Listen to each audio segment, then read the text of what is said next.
Lizelle, my brief time on the astral plane left quite the impression.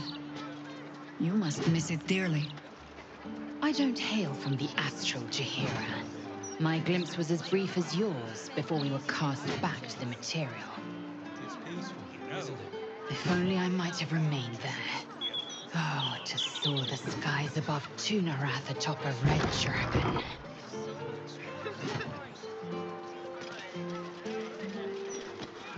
Lodge of the Society of Brilliance.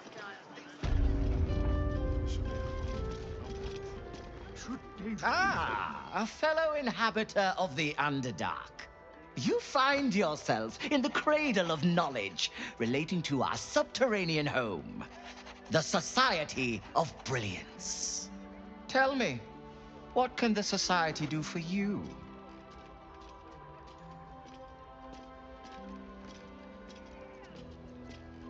I assure you, we are as well provisioned an institution as any other you'll find in this city. We simply prefer to keep our wealth away from areas of study. One must stay humble in order to achieve true academic rigor.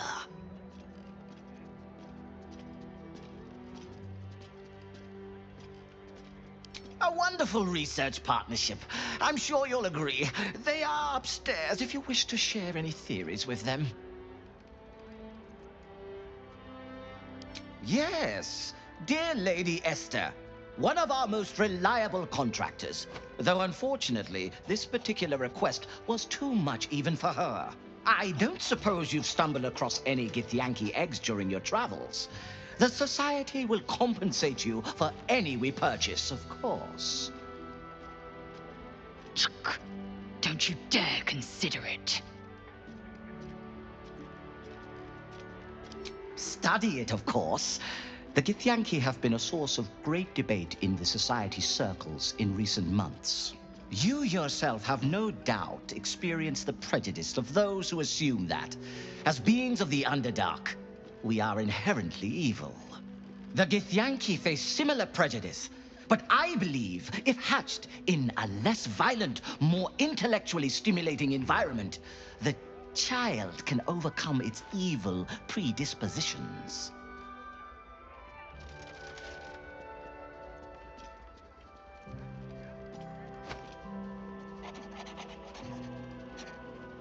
In the literal sense, I will need to induce the egg to hatch via the application of certain currents to the creature inside. Once out of the shell, I plan to take a twofold approach. The enforced repetition of sound, moral principle from the Patarian Code, alongside a series of psionic pulses administered to the cerebral tissue.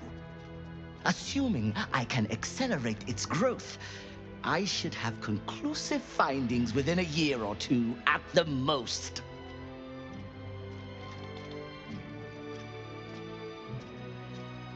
The pursuit of knowledge is neither evil nor good. Only in the application of such knowledge should one take on any moral imperative. My findings could change the perception of Githyanki and the peoples of the Underdark for generations to come. Of course it won't. If anything, it will do quite the opposite. The academic institutions up here will finally be forced to take us seriously. Now, I'm eager to get started. So will you sell me the egg? A Gith hatchling is not a lab rat. This Shkaketh should be bled dry for the mere suggestion.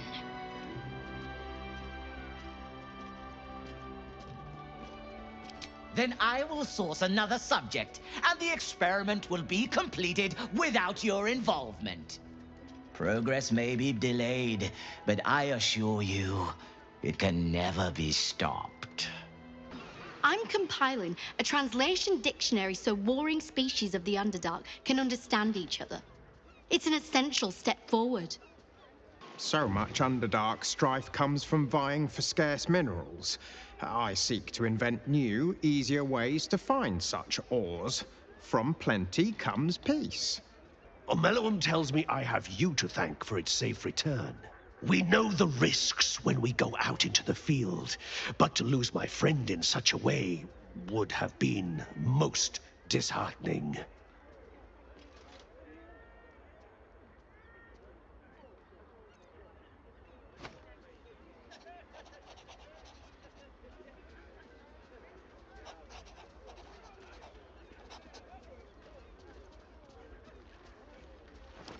If there's any conclusion to be drawn from this, I think it's that Omeluum and I are safest back in the Underdark. Our research there must continue. We may not be able to fight on the front lines as you do, but we may yet do some good for those who call it home. We'll depart when this absolute army is defeated. I understand you are involved in the matter. We will not let you leave empty-handed, though. Make sure you speak to Omeluum before you leave. So your escape from the Iron Throne was a narrow one? Indeed. I find I now have an irrational fear of deep water. It is pleasurable to see you. Your intervention within the cult's underwater complex was a timely one. I am glad my carelessness did not cost the life of Duke Ravengard. That you also saved me was unexpected.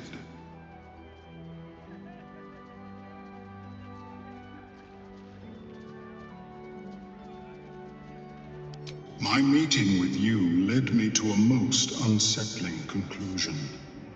That my kind had begun to exert influence through this cult of the Absolute.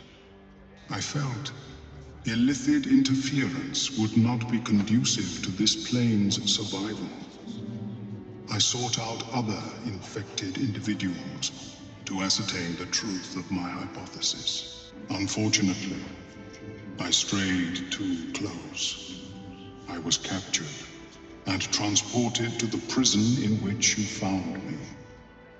There, I saw Gortash and his followers inflict cruelties far beyond any I witnessed in the Underdark. I am grateful that you were spared such a merciless fate.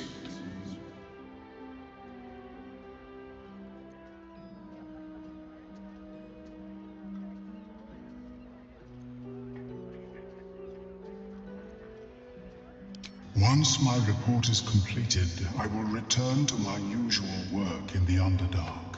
There, at least, I may yet produce worthwhile results. Blurg and I have consulted on the matter of your reward.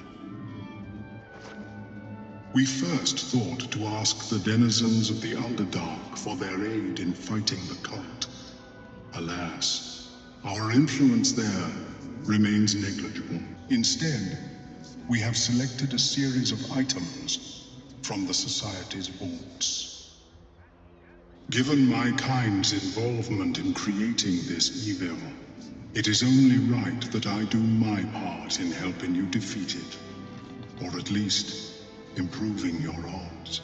Once I publish my paper, proving that it's just hyena mite infections that make gnolls so angry, I'll be famous. What has you sneaking around? Oh. Minsk does not sneak, Queen Cutpurse. He follows a direct line from boot to butt. Turning the Zentarim on me with my own coin. A dramatic entrance to land the killing blow yourself. I'll give you this, Stone Lord. You've got style. Minsk has no such style. We are here to cleanse the Zentish taint, not to rub it all the deeper. You expect me to believe that you're here to help me?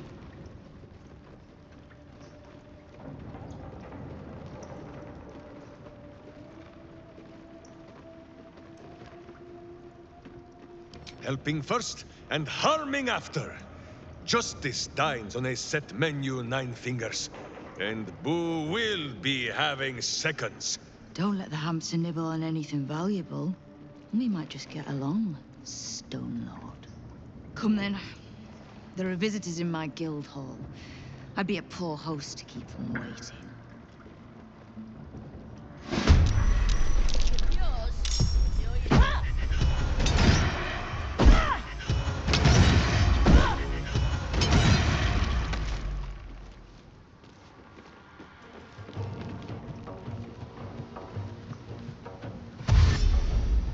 This could have been simple. Remember that!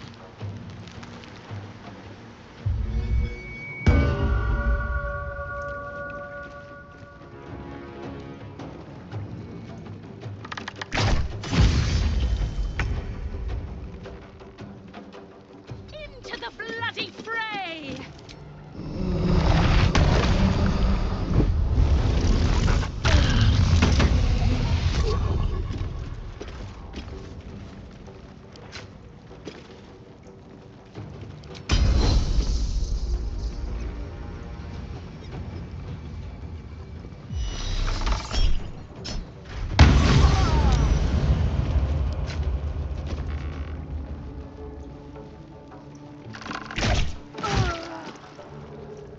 Go for the eyes, Boo!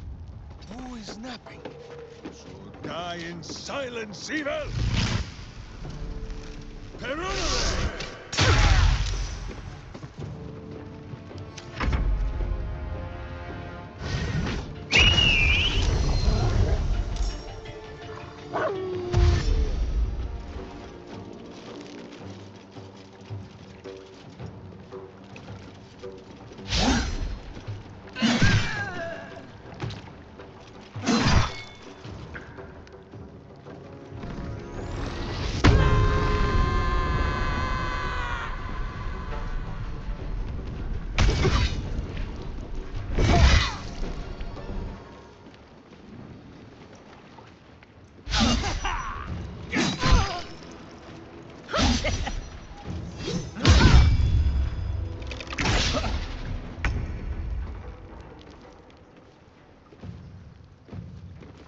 Make way!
Might as well.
Lie down now, lads.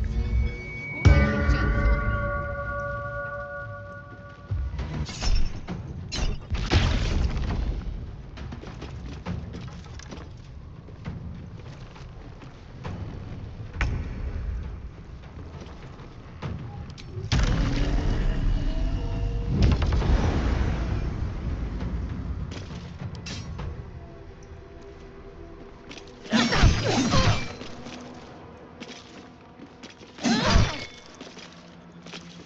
Not kicking for goodness!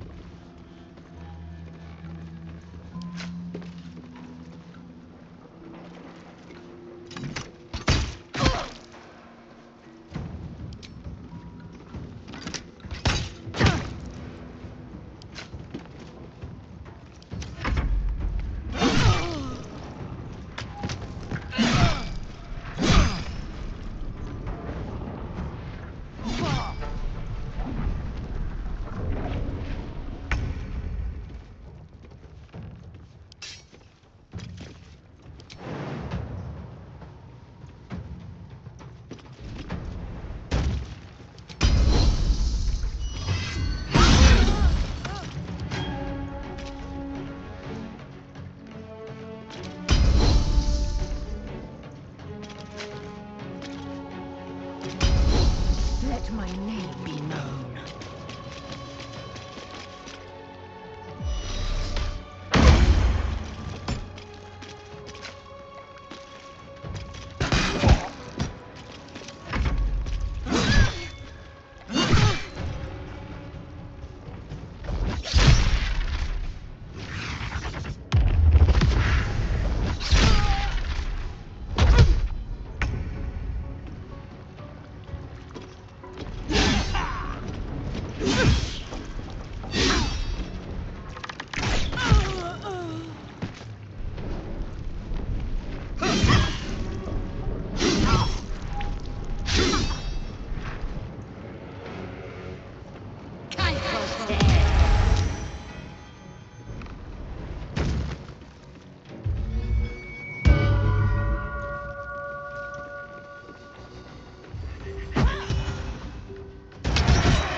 To glory, or glorious death! A sound strategy, I'm sure.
Zenta down. Just you and me now, Stone Lord. So if you mean to take my chair, you'll get no better chance than this. Minsk has no interest in your furniture, Nine Fingers. Only in the wicked rump that fills it. What? You have been a stone in this city's boot for too long. And it will be no Stone Lord who reaches twixt Baldur and sticky toes to dislodge you. It will be Minsk! I haven't got the slightest idea what he's trying to say. Proof that he is back to normal, no?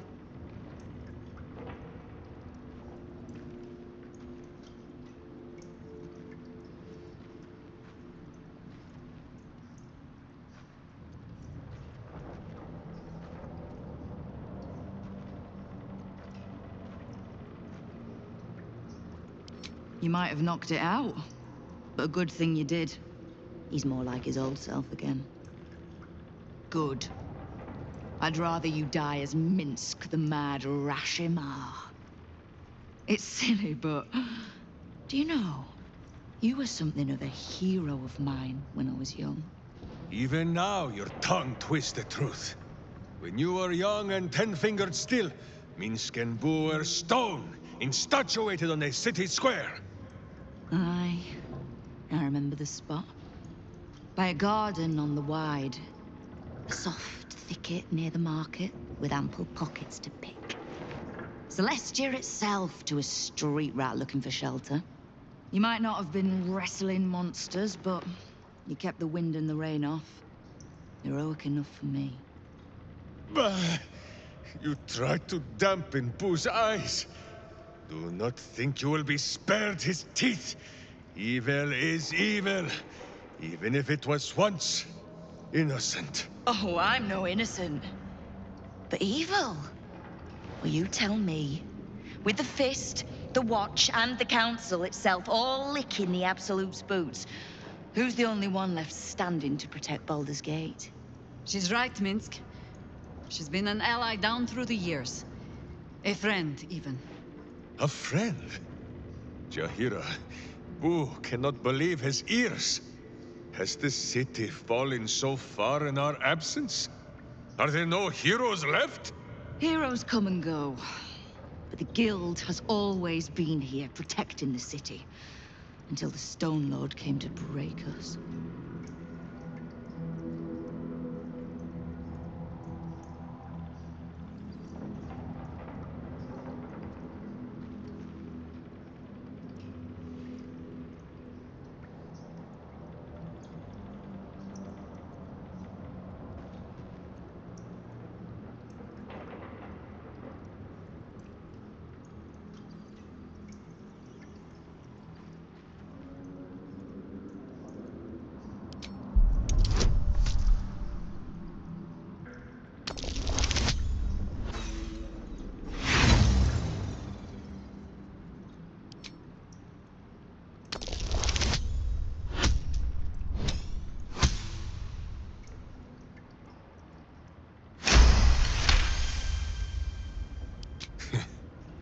Jaheira says she is no Wicklaren.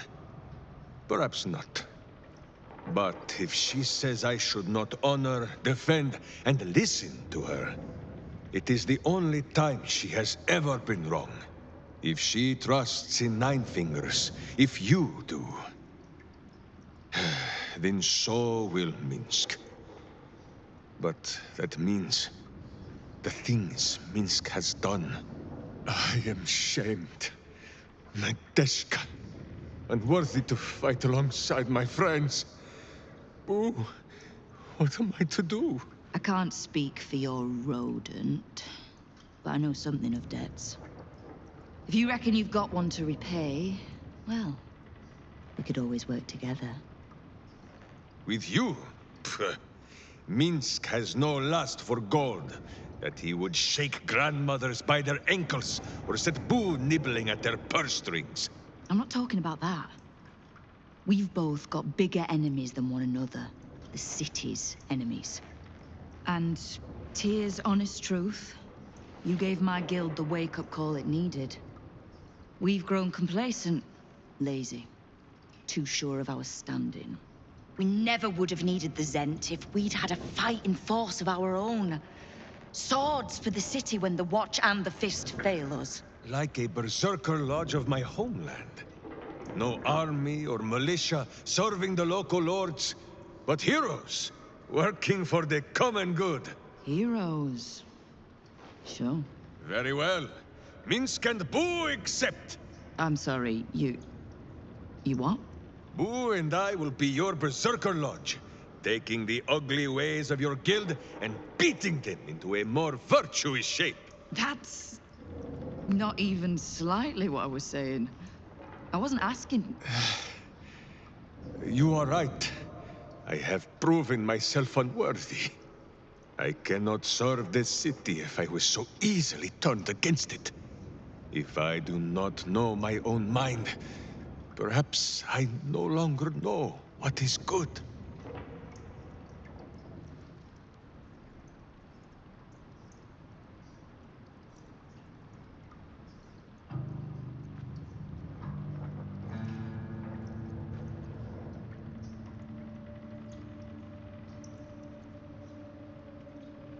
My friend, I am touched by your kind words. And now I must be equal to them. What say you, Boo? When the Absolute is slain, shall we join Nine Fingers Keen and show her the ways of goodness? You did say he was your hero, Estelle. Maybe you'll learn something. Oh, can't we just go back to killing one another instead? All right, fine. Let's leave this particular fight for when the actual war is won, shall we? With the Stone Lord off my back, I'll be able to bring my people out of hiding. Cobble together a force, so we're ready when you call on us. You have my thanks. Though, I'm still not actually sure you haven't made my life that little bit harder. Stand on your liver! It is stand and deliver, little fig. Though I think I like yours better. You bellow like a true berserker. The commander said I only had to keep out bad ones. So you can pass.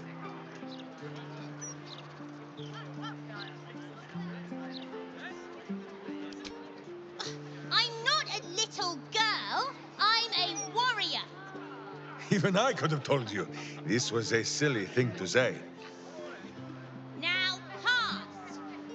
Oi! Stop a moment. Commander, you're in trouble!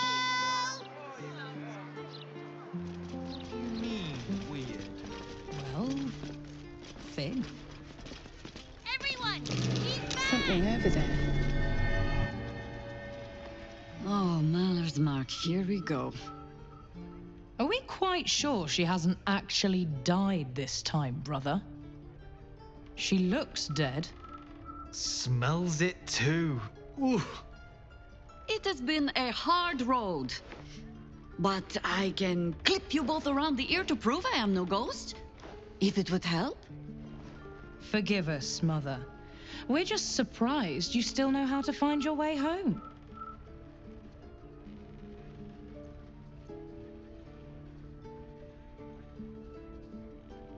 Some battles, even Boo is not brave enough to fight. Ryan.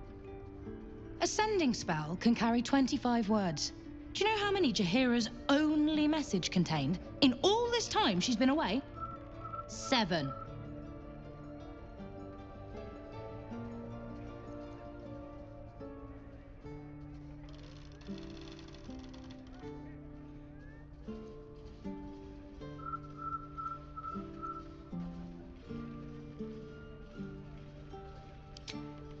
If you are trying to help me, please stop. The message went, I'm sorry, you know what to do. So why haven't you done it? You were supposed to get the young ones out of the city. And you were supposed to be dead. That's what your oh-so-stoic message meant, yes? Yet here you are. So, what happened out there? I got my skin saved by this one. We've come to take the fight to the cult. Which is exactly why you all cannot be here. Why? You plan on winning, don't you? You're the one who saved us, so tell me. Are we all doomed?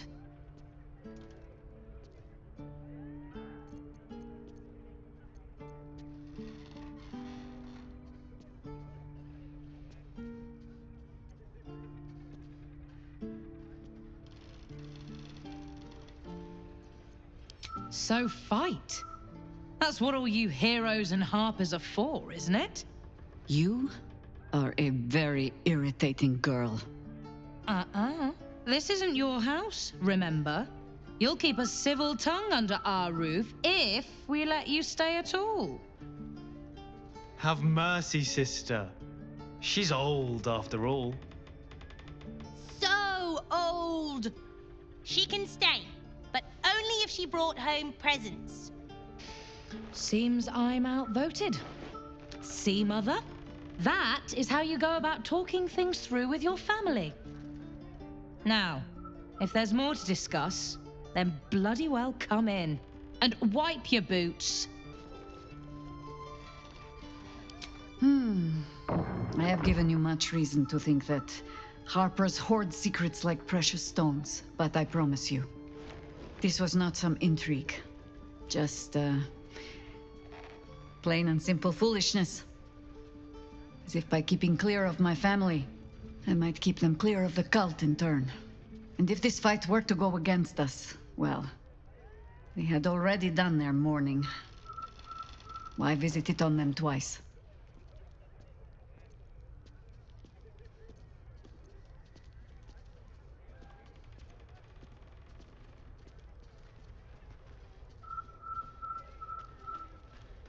Of course I was. You met her, did you not? The girl had opinions before she had teeth. I was wrong to think I could keep my children from this fight. They're Baldurian born and bred. The only damned reason I root myself in this place. This city is a cesspit. An open sewer of the soul that taints us with its filth and churns us out when all that is good has been stripped away. It also happens to be their home. And so it is mine. Ugh. That might be the first time I have said that out loud. Now come. We had best get to saving it. Lest Ryan turn her ire on us both. Bad soil? You're all right, Yeah. Don't tell Mother. Sorry. A fine day to you, sir. Are you known to this court?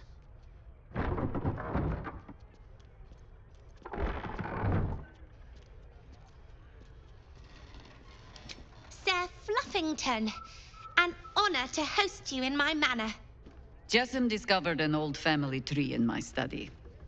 We haven't had a moment's peace since. Tetherian nobility. You might be royalty, Jahira. You don't want to be queen, of course, and Ryan curses too much, so it would have to be me. Careful, girl. They have a habit of taking against tyrants there. Huh. I'm not a tyrant. If anyone calls me one, I'll have Fig chop their head off. No arguing. Just tell me you're well. I am well. And Minsk? Boo is also very well, and happy to see you, Ryan. And I him. Enough that I'll let him keep his lumbering, sweaty steed inside.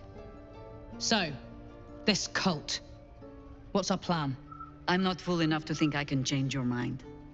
But if you're staying, I don't want you taking up arms. There are other ways to fight. Really? Like what?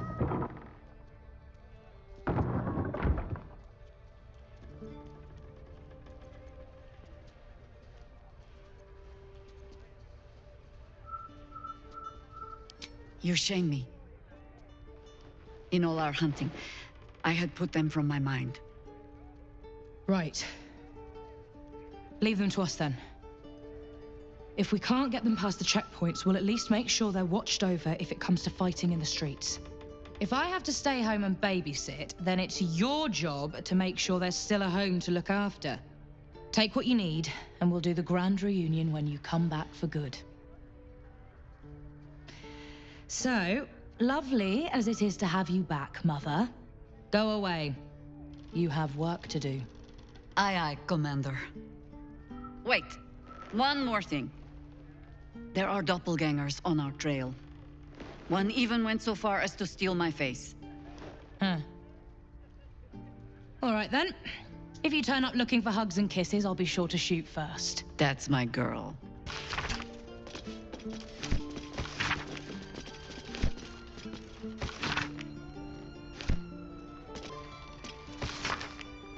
There, Floki. Good, strong roots. I take no responsibility for your plants. You know I'm more of a mushroom man. You've let my study turn into a thicket. Is this what I am hearing? I tended to it. I just let it thrive in its own independence. You know, same way you raised us. I raised you to be a sweet and kind boy. What happened? I watched what you did instead of listening to what you said. This house has taken in a lot of children over the years. Mother dear was sometimes more commander than, well, mother dear.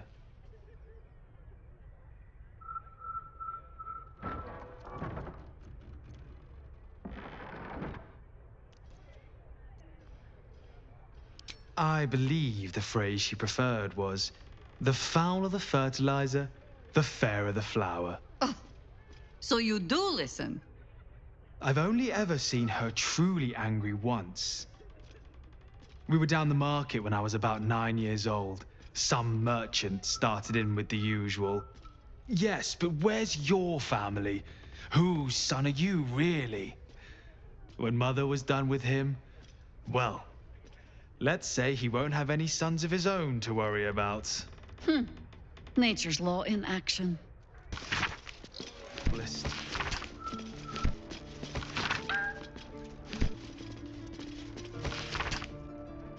I hope you were hibernating, little cub. I can't think of another reason you wouldn't come down to say hello. Jaheira!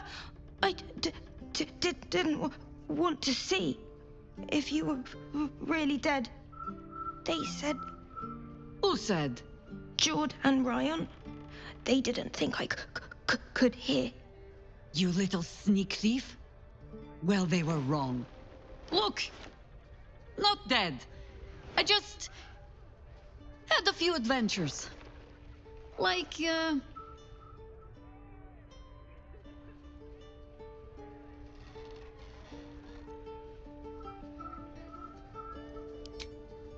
Never planning on letting that go, are you?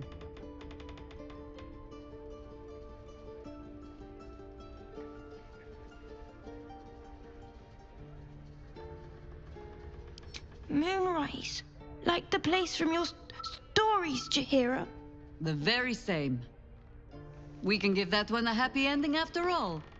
Now, cub, solitude is a wonderful thing, but not too much.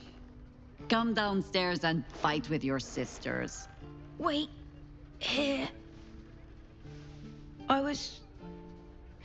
keeping this safe. My Harper pin. Oh, was a certain little sneak thief playing down in my sanctuary? No. This Harper pin opens more doors than most.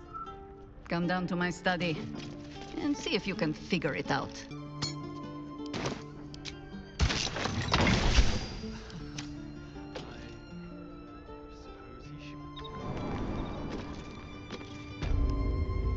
Pay no mind to those.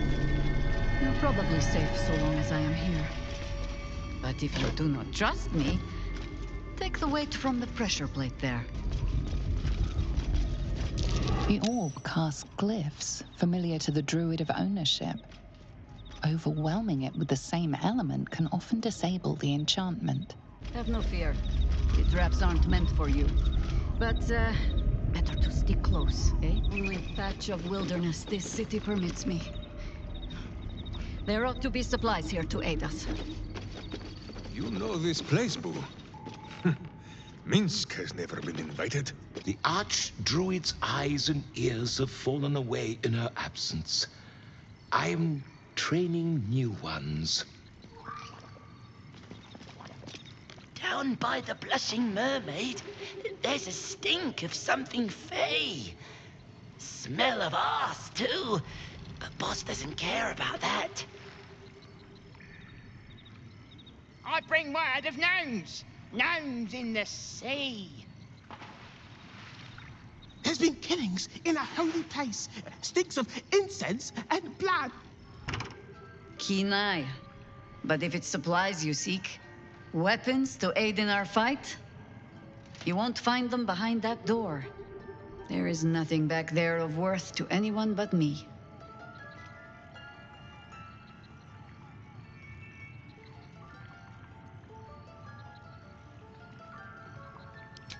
On my word, all you will find inside is dust. And the moldering keepsakes of a much younger woman. Jaheira, our friend has put their trust in us. Boo thinks it is only right to return the gesture, no? You so rarely make a habit of being right, Ranger, that it puts me ill at ease when you are. Pass then. Go on. See what it is a foolish old Harper thinks worth hiding away.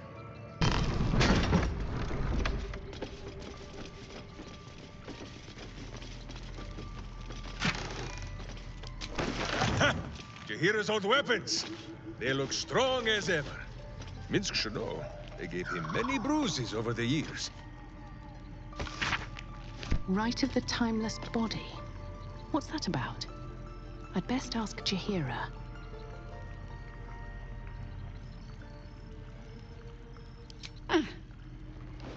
The threat of spanking never kept the children from poking through my things. Why should it deter you? It is a ritual, or it describes one at least, practiced by druids of certain esoteric circles. If they be learned and powerful enough, the practitioner of this ritual might slow their aging, extend their life well beyond its natural reach. In greener days, I might have been strong enough to do it. I might be yet, with the right preparations.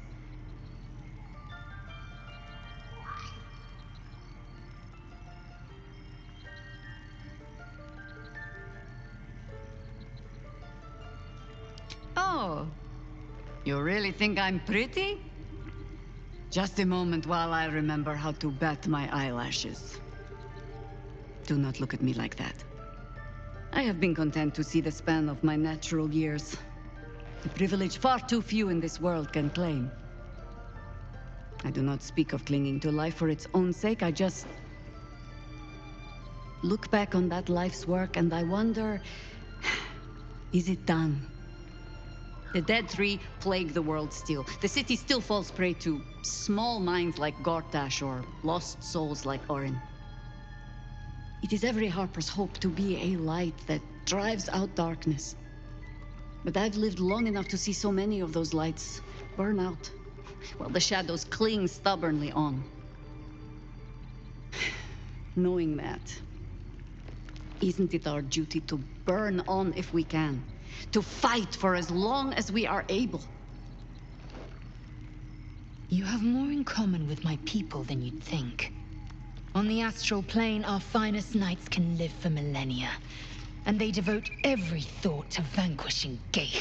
Or pleasing their own undying queen, who lives on to serve what purpose exactly?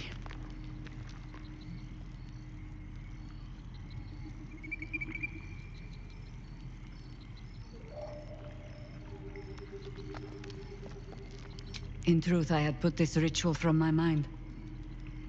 Until last light. Trapped in that darkness, I turned to my research again. What if I was a little stronger? As fast as I once had been. Then you came. And made the question moot. But I kept this. Just in case, I told myself. A final resort. Perhaps you were not the savior you seemed. I had learned better than to think of life as some simple tale after all. There is no guarantee of happy endings, or true heroes. I believe that still. But when I look on all that we have achieved since, I wonder perhaps it is not heroes we need. Only people who are willing to try. I do not know what manner of story that makes.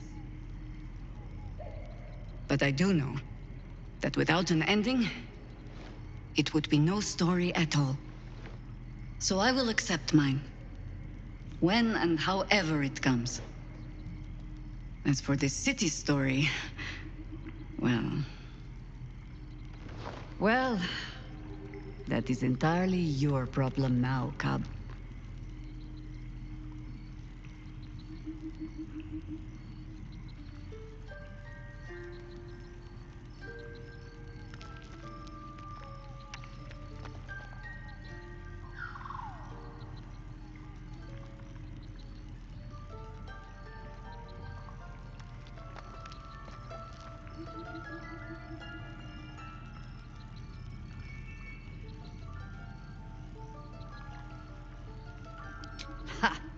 Do not thank me for slinging a weight around your neck. I might start to feel bad. I do mean what I say. But I am also a harper. In every honeyed word, there is a hook. But I do not plan on going anywhere just yet. And besides, you still have a tadpole in your skull. You are almost certainly going to die first. A gift from my husband. I've had to renew parts over the years, but the heart remains the same as the day he gave it to me. Ask it.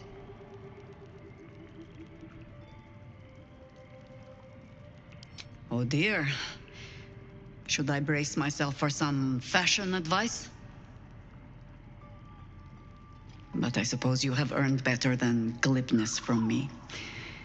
It was a gift from my husband Khalid. He was a harper.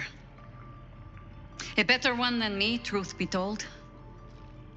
Any idiot can swing a sword, but to believe in the cause with the whole of your heart, a much trickier thing. He died. Alone. In pain. And far too young. Murdered by a mage who craved immortality. I'll not grant it by naming him in the same breath as my husband.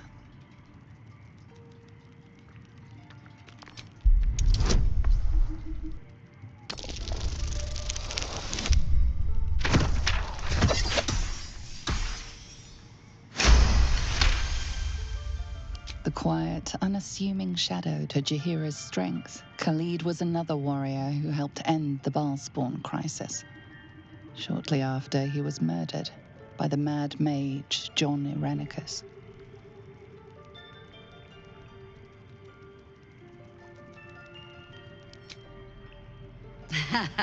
I've never known a warrior to go so far out of his way to avoid a fight, which meant the few he chose, most harpers swagger and flash their feathers to catch your attention.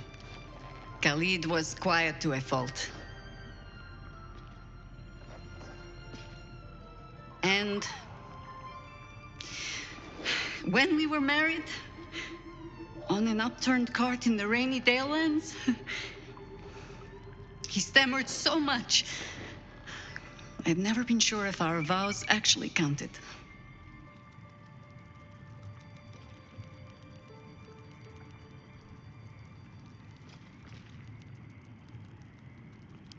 The druid in me would like to say it was a thing of balance. The younger woman recalls rather more about a fine bottom, and the habit not to speak unless he had something to say. The songs make much of Khalid's meekness. A quiet little harper who had to keep a tight hold on his courage, but he had it when it counted.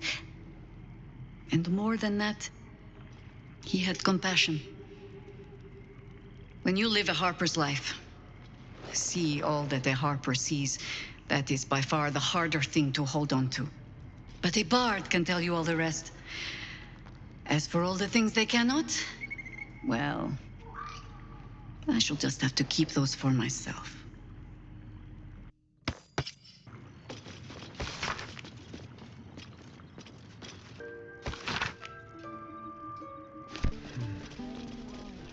Don't tell Mother. I am a gentleman who may When did venture you where he change her mind? pleases. Commander!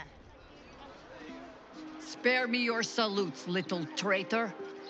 You walked me right into that ambush. Sorry, Commander. You are my commander, but George promised me pies. Huh. I can't fault your priorities. You'll look after them for me? Can I have a real sword? No. Fine. A good day to you, madam. I apologize, but Lady Janeth is not currently welcoming visitors. If you are here with regards to her recent marriage, you may leave any gifts or warm wishes with me, and I will ensure she receives them. Forgive me. As you can hear, Lady Janeth is indisposed at present. Please come back another time.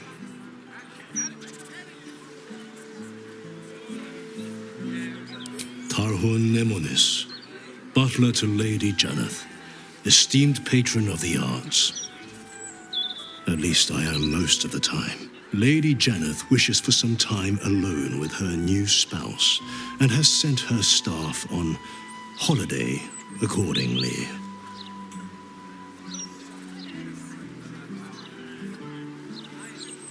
In ordinary circumstances, I'd appreciate her generosity more fully, but, well, I prefer to be here for when she changes her mind. Ordinarily, no, though such generosity would not be out of character. But in this instance, I fear she has other motivations. Motivations I will not talk about. Were you to try and enter, there'd be nothing I could do to stop you. After all, I am on holiday. Do as you wish.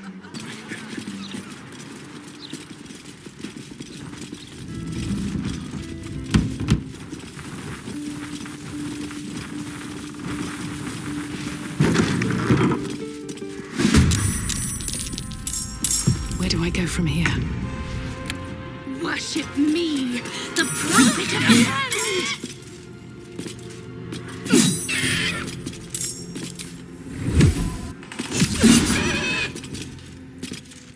Go for the eyes, Boo! To arms! No, wait. Before!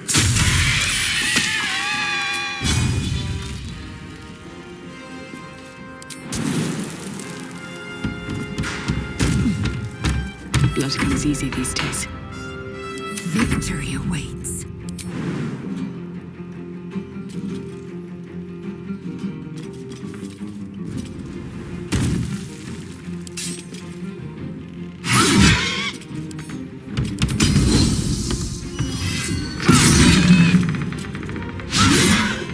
For the fallen. No steel can save you.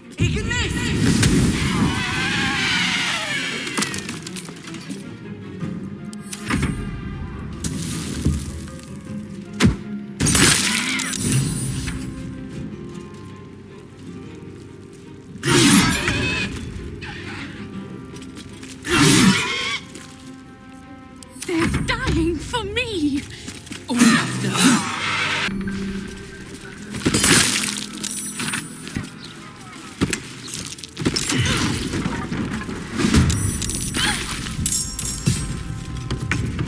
Says Boo, even a dull blade will break your bones.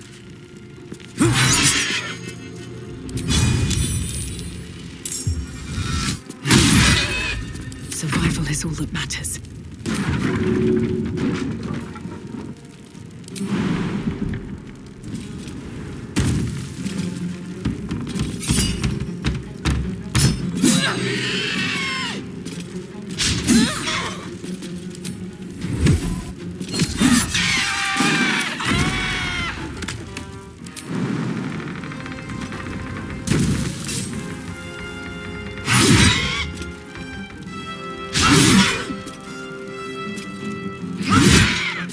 This is the easy part.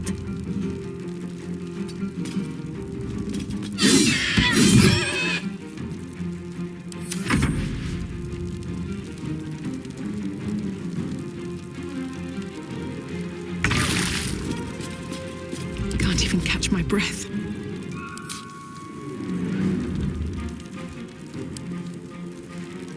One day, I'll catch a break.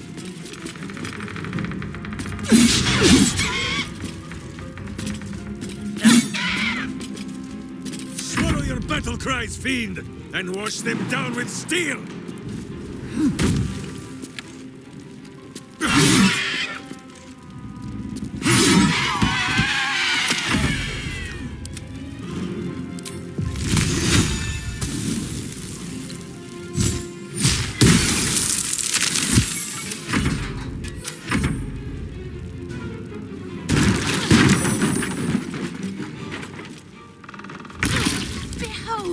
The dance of death!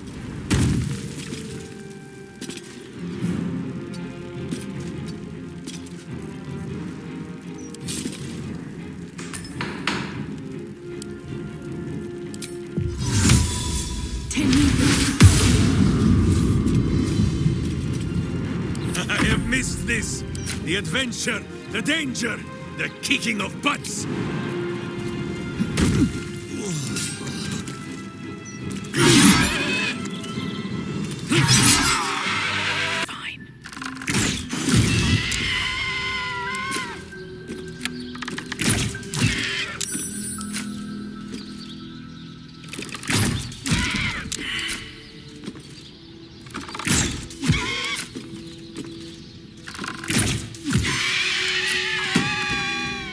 Another day, another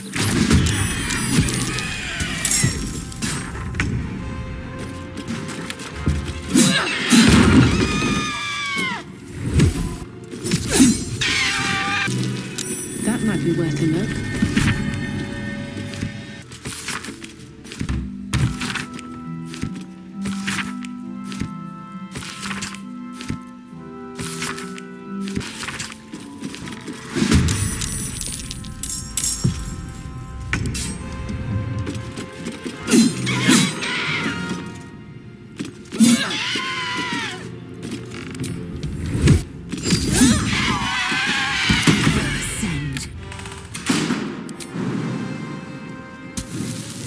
My path be true.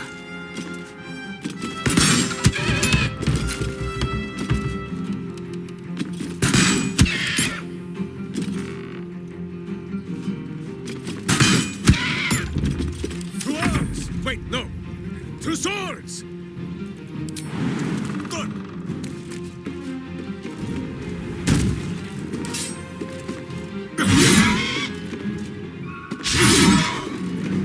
What must be done?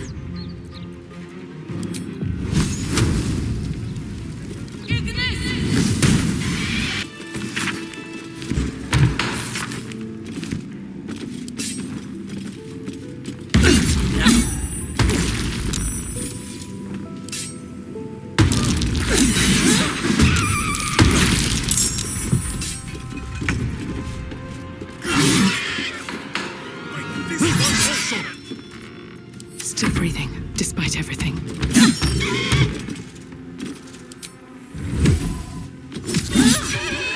I am fury. I am death.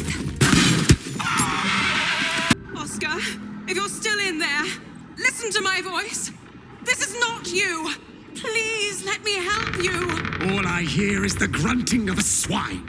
Come closer so I can rip out your filthy tongue. Stop this. I love you, Oscar. And I know you love me. It's your gold I love, hogwife.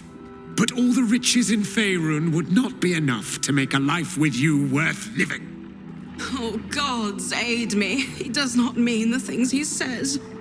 You! Help subdue him, but be gentle. He's not to blame.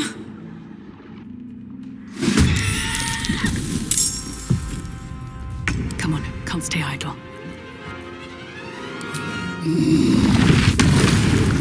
These boots have seen everything.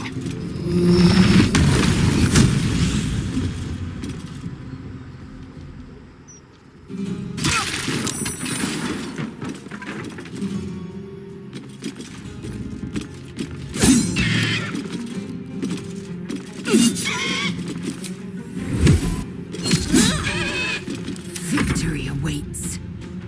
You bow or you break.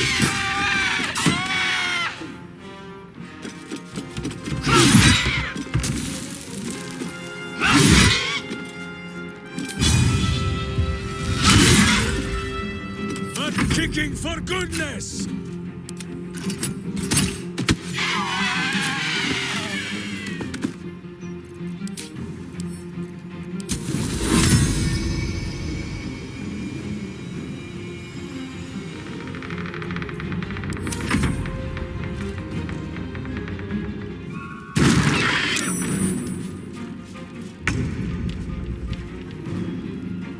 We do what we must. Now is your last chance to run. Don't be like that, darling. Offer our guests something to drink. Still breathing. Now, not that I'm ungrateful for your help, but... Wait. Your face is familiar to me. Yes, I've seen it before in Oscar's sketches. You're the one who saved him from the Zentarim.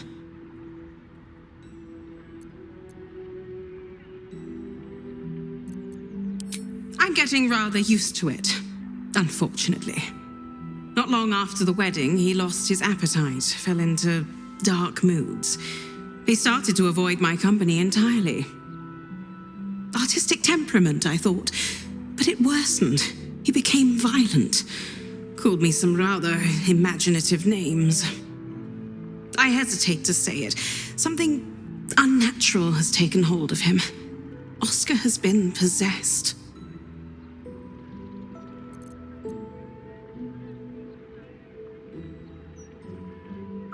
I used to be. Now I'm his wife. We married not a 10-day ago. Things have changed rather a lot since then. I can't come within arm's reach without him trying to strangle me. And he calls me such vile things. It hates everyone, but it loathes me. It's not him. I know he would never hurt me. And I promised I would let no harm come to him. As you can see, I've already failed. It's obvious he needs more help than I can give. Please, you saved him once. You must find a way to cure him.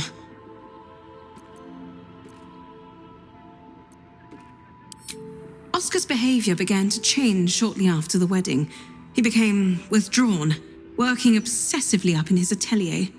I tried to take him some food, but I couldn't cross the threshold. It was as though the house itself didn't want me up there.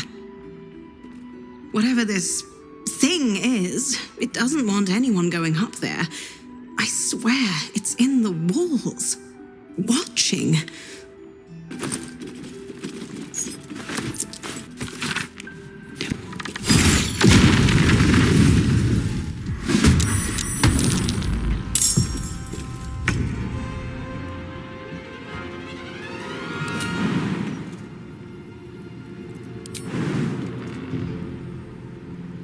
Someone hold Boo.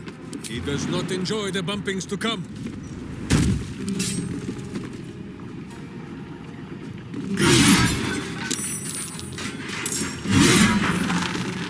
Swift and lethal.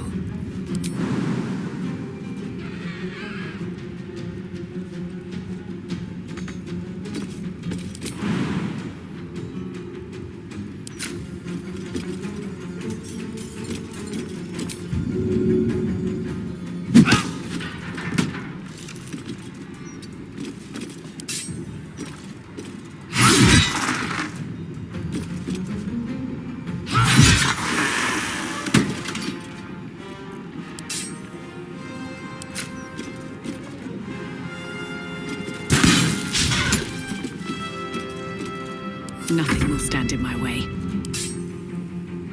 Kill! Kill!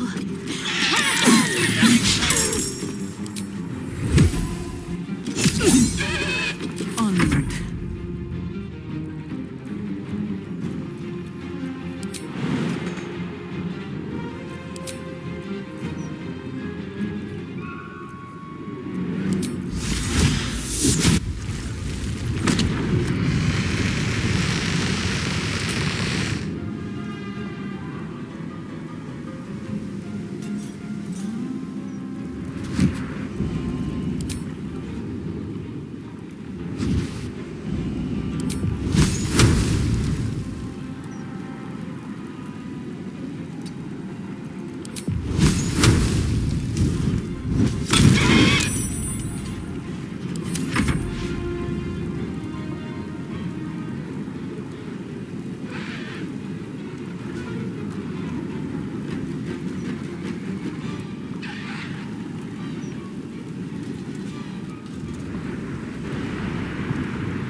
no choice but to keep going.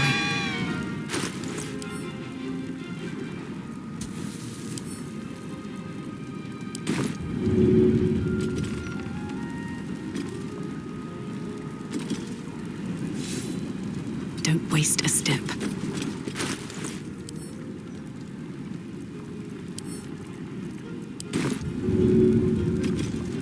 Here goes nothing.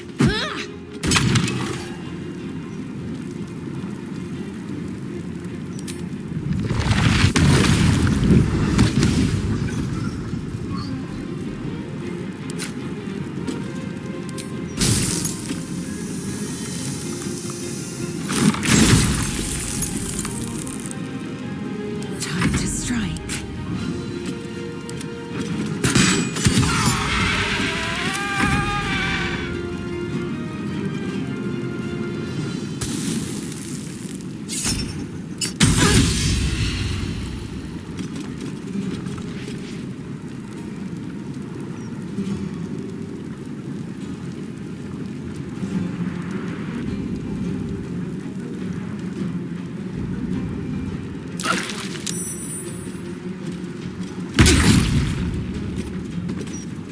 So much for peace.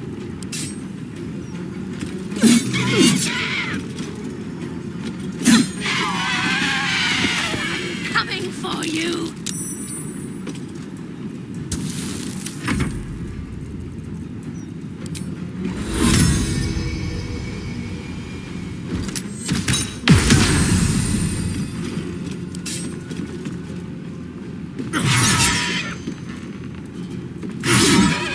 Consider my hackles raised. They don't know.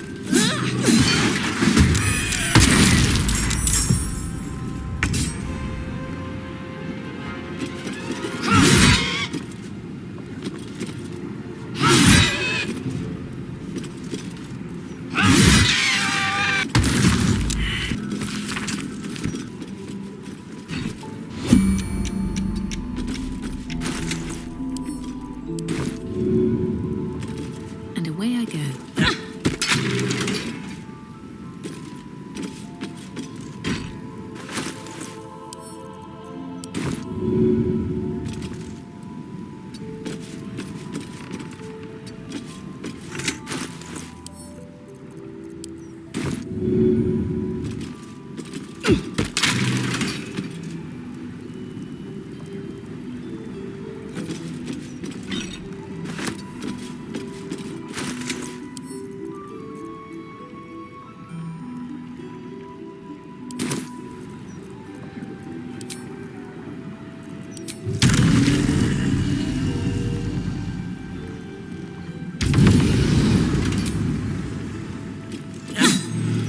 Ignorance breeds madness.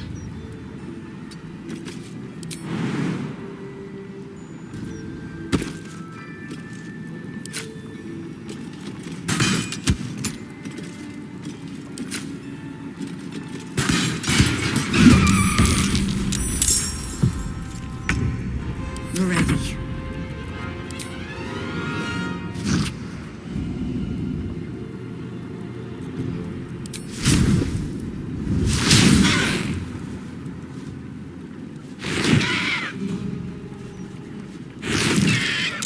You point, I punch.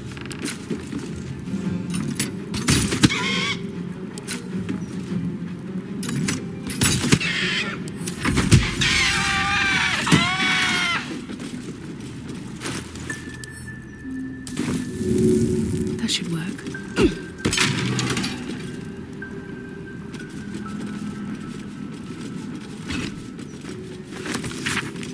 No, this is good.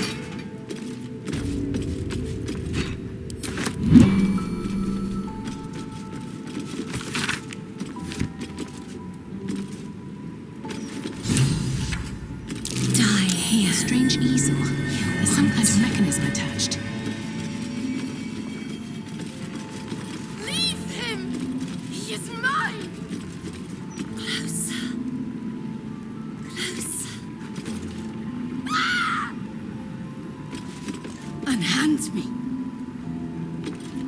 Bastard bog goblin! Get out! Nasty interfere. Rotten to the core. Take the piggy bank, bitch! Burn her! Roast her! It burns. It burns. You burn too.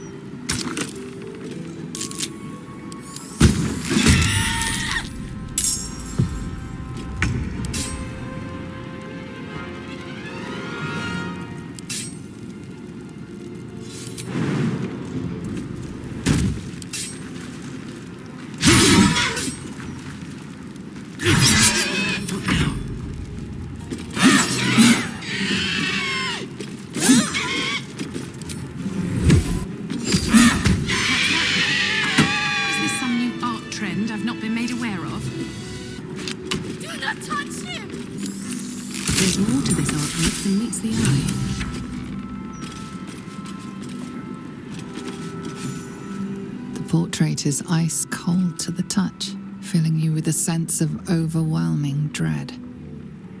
So why is the woman smiling?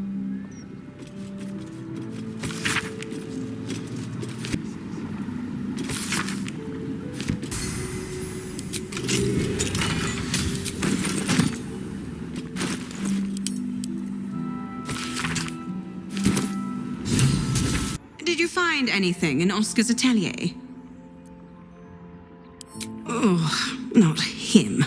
Carrion calls himself a spirit medium. His morbid services are something of a fad among the nobility. From what I've heard, it's invitation only. He has a mansion down near the water, a forsaken place, dank and decayed as he is. You must find Mystic Carrion. If he's responsible for this mess, he can bloody well clean it up. Set into the mansion's faded exterior, you see the faintest outline of a door.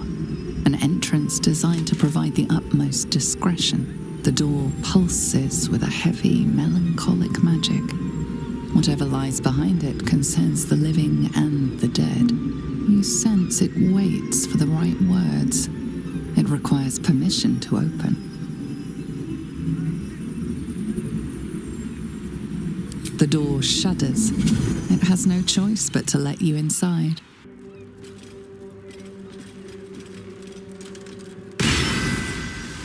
You do not have an appointment. Yet you seek an audience with Mystic Carrion. Ah, yes.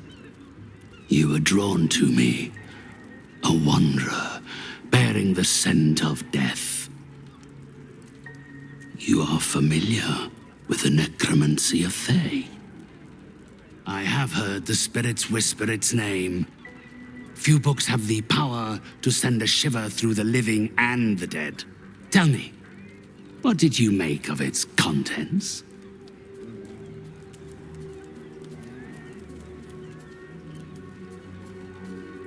Such a book is for those who make only the shallowest ripples in death's dark pools. I inhabit the depths. Clearly, these are not waters you know how to swim in. I would hate to be the one who helps you drown. Perhaps one day the book will reveal its secrets to you. Until then, they're best left between its covers. Unless you have any other business with me, I suggest you return to the domain of the living. The painter. Yes, I remember. He wanted to contact a tormented spirit. I gave him exactly what he desired, and for a pittance, given the complexity of his request.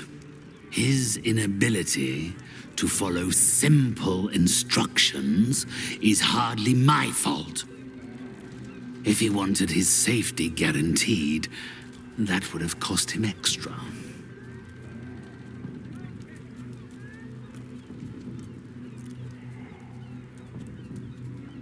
My clients are guaranteed absolute privacy in their consultations with myself and my spirits. I assume you came to me seeking an exorcism? I I can provide you with the means to perform such a ceremony. But you understand, this is my livelihood. First, you must do something for me.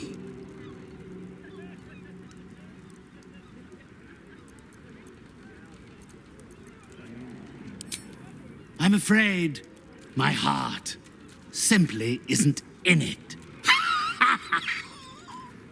My professional services are available to you, should you be prepared to do something for me.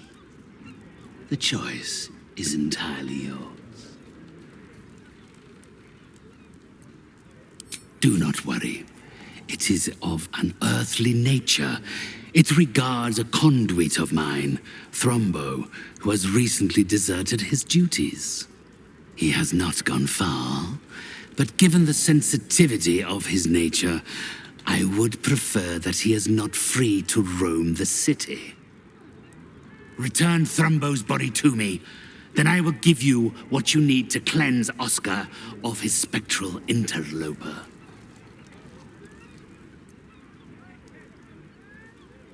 It's quite simple.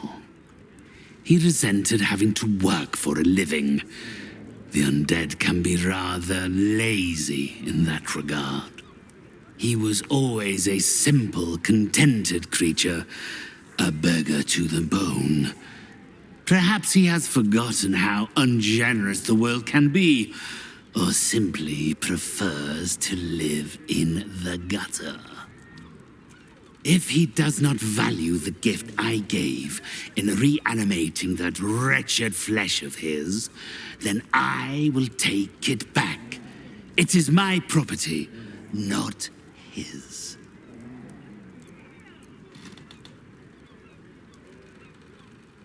Had I thought you were the type to shout his name from the rooftops, I would never have offered you the job.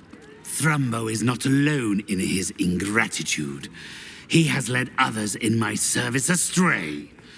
3 of them, beggars and zombies alike. The others lack even Thrombo's modicum of intelligence. It should be no great task to wring his location from one of them. Then, with the spirits herein our witnesses, the arrangement is made. They will follow your progress with great interest, as will I. Not food, client. Back for more? I don't mind, so long as you're paying. You recall where you've smelled this beggar's rotten musk before, in Mystic Carrion's chambers. This is one of his runaway servants. Carrion sent you? Shit. Don't think about trying anything. I'll fight back.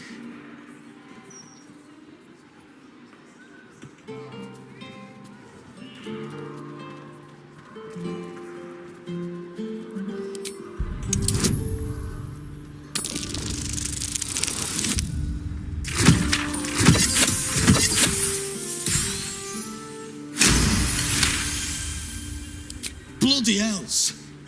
And I thought Carrion was a bastard. Thrombo was going to get us a boat, but I haven't heard from him since. He must be somewhere near the water. I just hope he didn't drown. Sister was always good at hiding, but I'll find her this time. You recall where you've smelled this beggar's rotten musk before, in Mystic Carrion's chambers. This is one of the runaways he seeks. Thrombo said not to tell anyone where we went.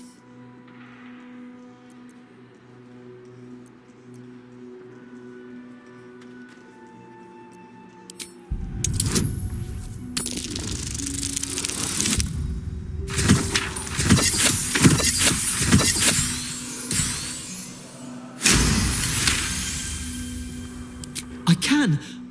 That's good, because I like you. You're nice, like Thrumbo. He told me what to do, but he said it very quickly. I didn't understand. All I remember is down the stairs, across the sand, down the stairs, across the sand. Yes. Arms for the poor. An air of decay hangs over the stooped beggar's form, the same that tainted mystic Carrion's chambers. This is one of his runaway servants. Anything you can spare for a humble beggar? Thrumbo? Is he in trouble?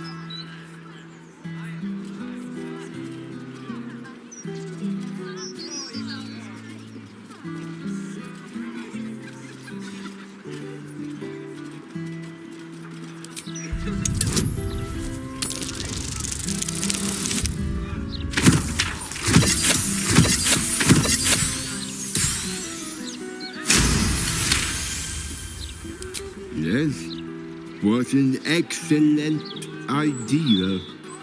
Thrumbo had a plan. He was going to find us an abandoned house. Somewhere to hide away from Carrion.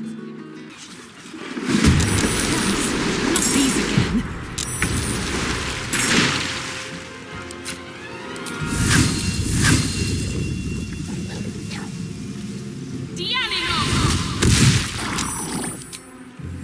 Blood follows me everywhere. I am fury. I am death. Let my name be known.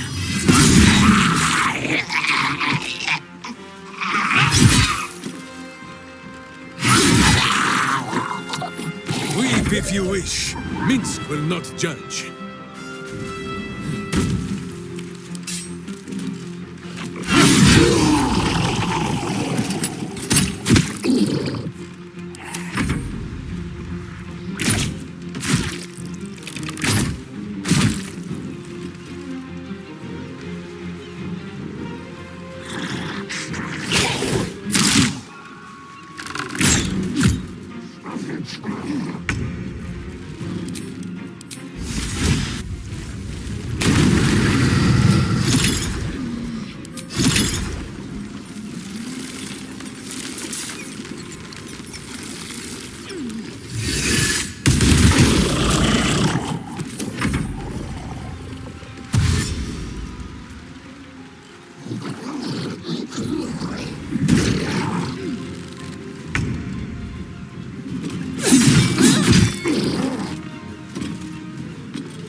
Fight now?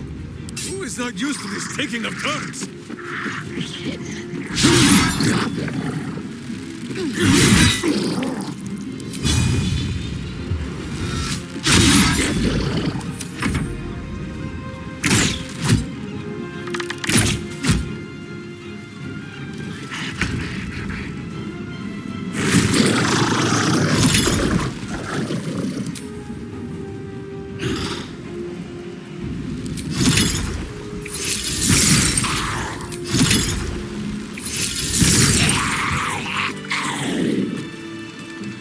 Thank you for cutting those creatures down, truly.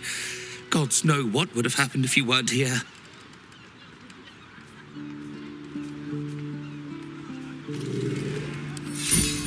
More of those creatures. Not sure why they're attacking out in the open like this.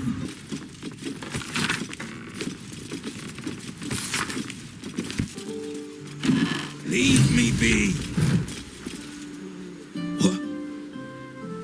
What are you doing in here? The man's stench is unmistakable. Death, decay, despair.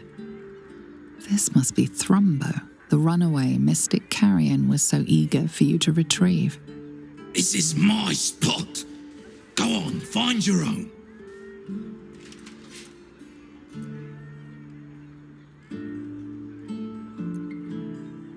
Mystic. Carrion. You're working for him? Oh no. No. I knew he wouldn't let us leave in peace. You don't have to help him. He's the one you should be after, not me.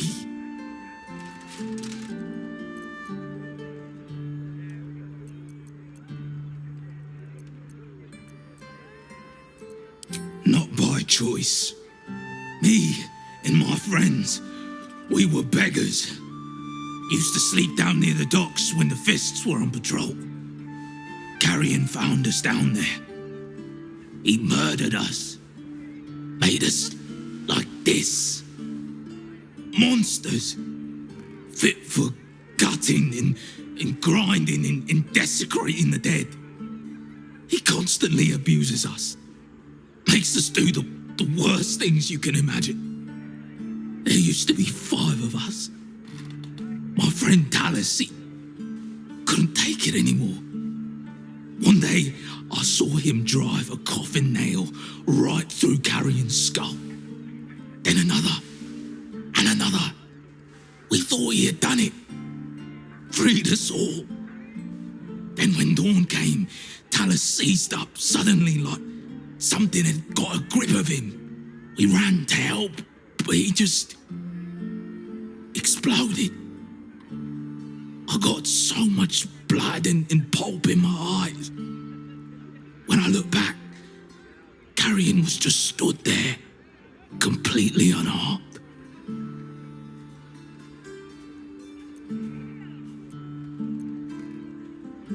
If I knew that, I'd have tried to kill him myself. I know this is gonna sound strange, but I've been watching him, trying to figure it out, and I think he's a mummy lord.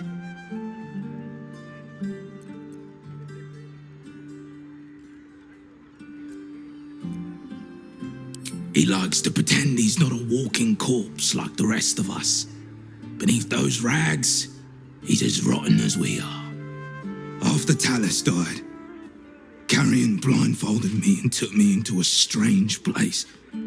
A foul and ancient place. Somewhere the living wouldn't dare to tread. Down there, he showed me a jar. Said it contained the secret to eternal life. And if I behaved, he would share it with me. I think it was his heart. I'm not stupid. I know what he did to my friend. Gods, how I'd love to smash that bastard jar. That's how you kill mummy lords, you know.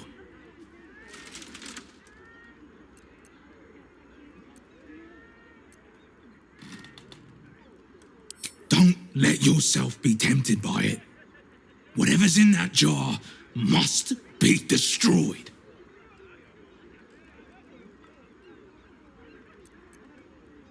I'm not sure, but in the house, beneath Carrion's salon, there's a chamber.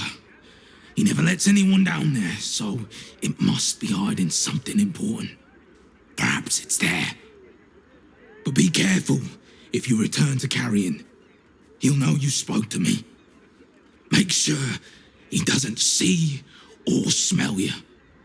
He'll turn you into one of us, and he'll know I sent you. I don't want to die like Talus did. I want to live. Well, you know what I mean. Please, sir, please. It's for my son. Anything would help. Any amount at all. I feel a little dizzy. Phil Graves' mansion. Not allowed up. Must go down. Customers downstairs. That smell.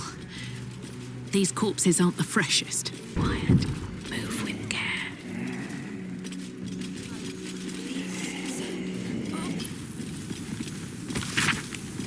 A secret lair in the Undercity ruins. What was Carrion doing there?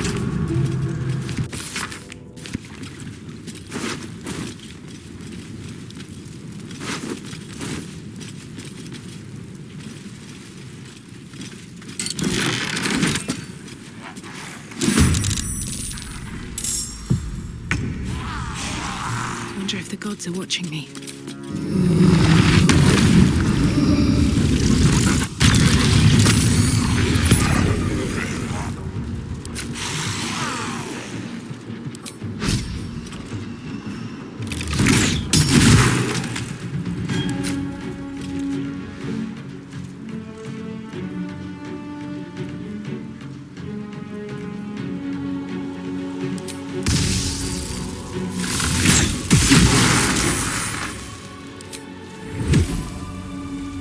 Beautiful death. Time to strike.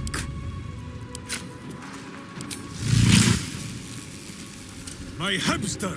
He thirsts for justice! Drink deep, Boo! Victory awaits. On the move.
hope your soul is in good hands.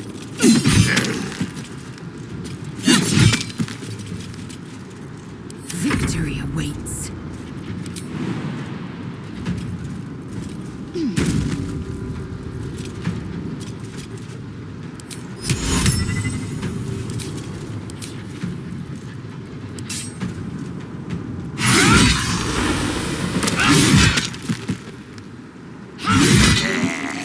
Right now? Who is not used to this taking of turns?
This, the adventure, the danger, the kicking of butts.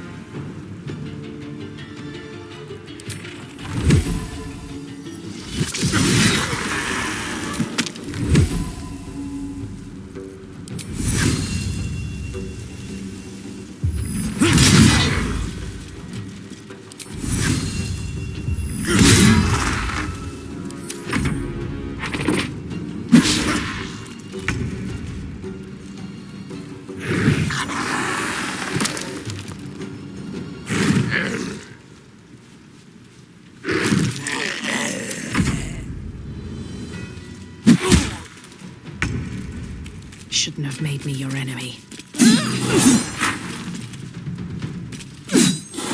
Time to strike.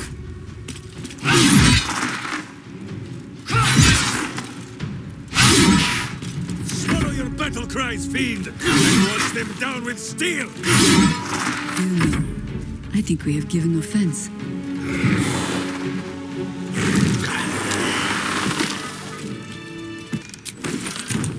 I'll give it a shot.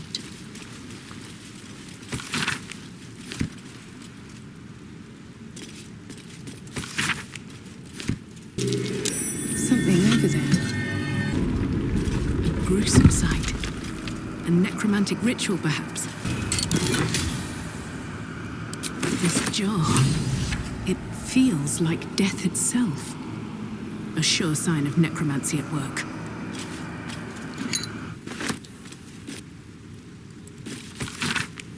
A jar that grants immortality hidden inside a zombie. It's almost poetic. Jaheira has steel in her, I'll say that. It's not easy to walk away from immortality. Most people will have held on to that scroll for as long as they could bear to. And probably a century or two longer than that. You came back. Please, tell me you found a way to destroy Mystic Carrion.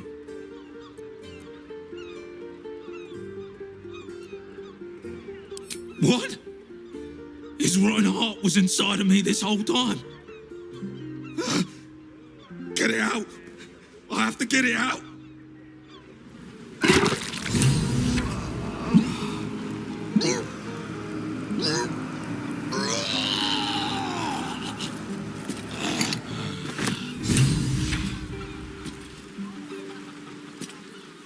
That slimy bastard. He hid it in me the whole time. Please, take that foul thing and grind it to dust. This jar fights back. Please, we don't have time to waste. Carrion's heart must be destroyed. You did? Then what are you waiting for? You must destroy the rest of him. Put that monster in the grave where he belongs. Here we go again.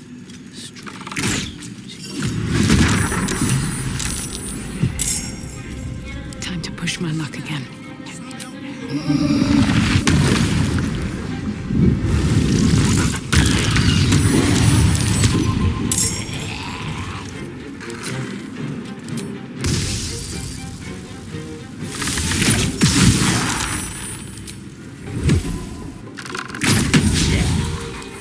Cut and run.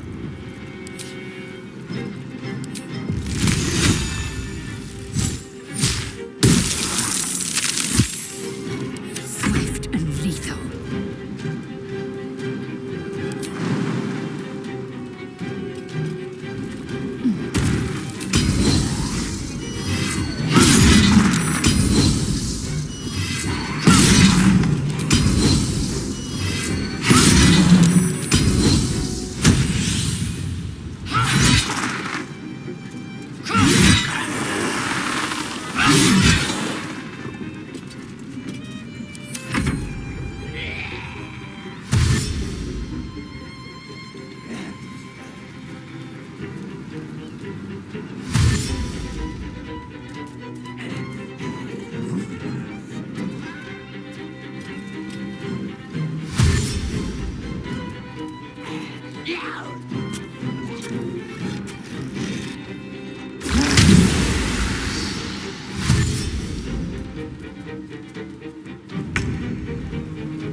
No rest, be you wicked or wise.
To the death.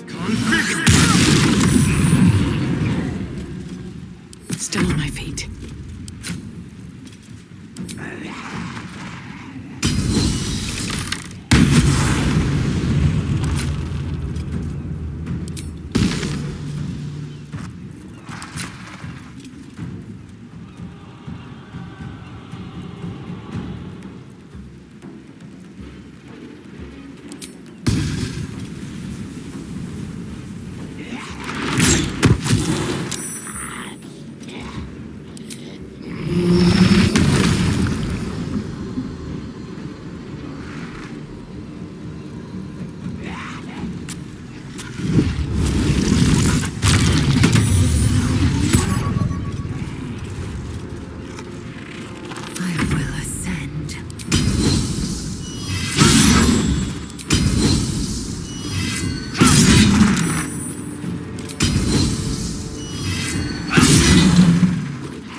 My path be true.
isn't as ever easy.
Into position.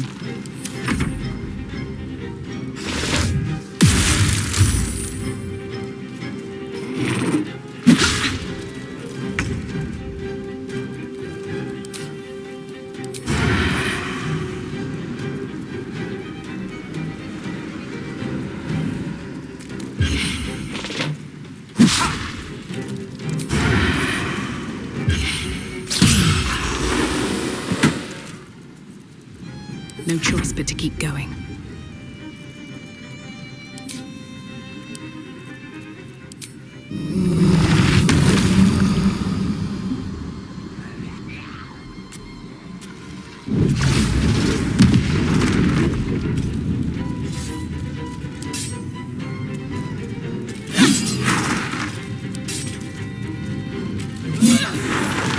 Swift and lethal.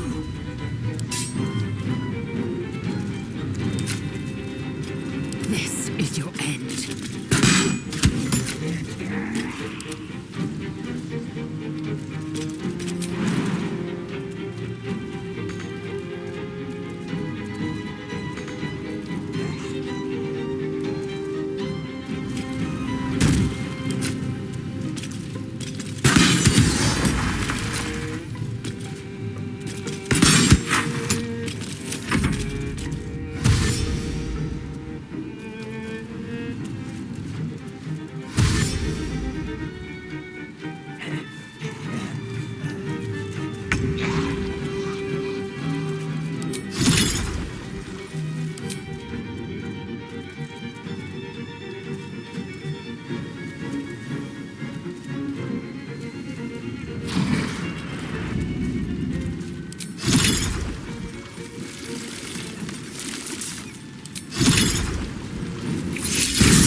I wonder if this is worth the cost.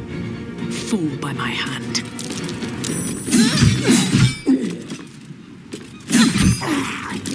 That is the third. Mystic Carrion will not be returning. You did it. He's gone. He's really gone. I don't know how to thank you. We can finally be free. Here, please take this. I think it's valuable. And I won't need it. Not now Carrion's gone.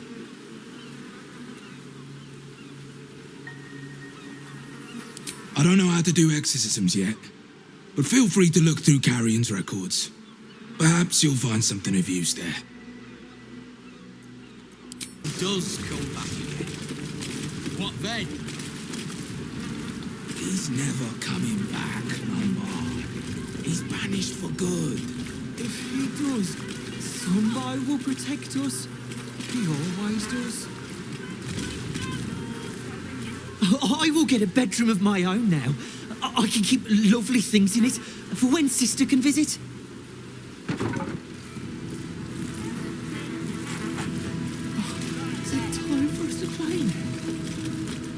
think Carrion's corpse would make a good punching bag?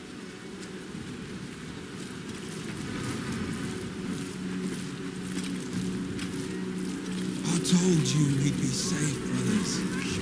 This is our home now. A toast to your kindness and to Carrion rotting in his grave.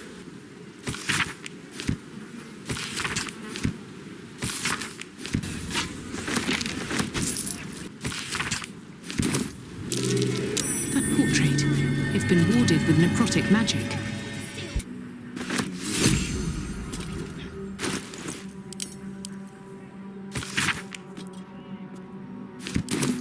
Hidden beneath the canvas.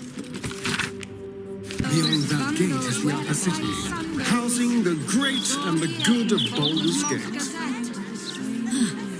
You yearn for a better class of company, Astarion? Gods no. Who'd want to spend time with anyone, great or good?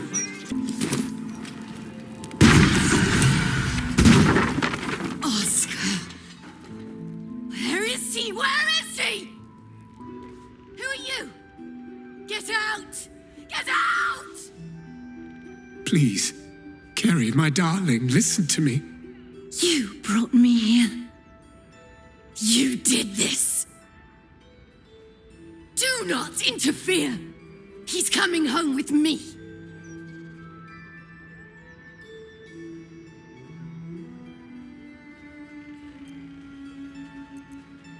Then you're as bad as him. He called me here. Trapped me. Pathetic little childish boy. I only wished to explain myself to make you see how... No! Enough of your whining! Enough! Selfish, arrogant bastard of an artist! I wanted to be left in peace!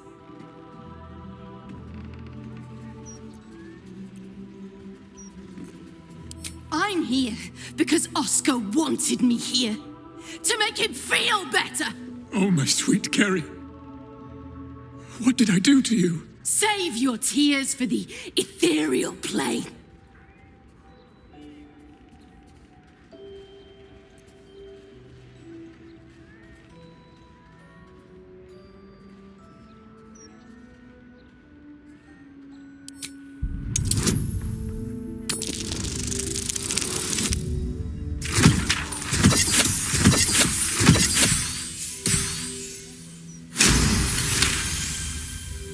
What are you saying? You're trying to confuse me. It's so hard to think. I don't remember. Carrie, my sweet meat. I just need to know that what you did, that it wasn't my fault. Why am I here?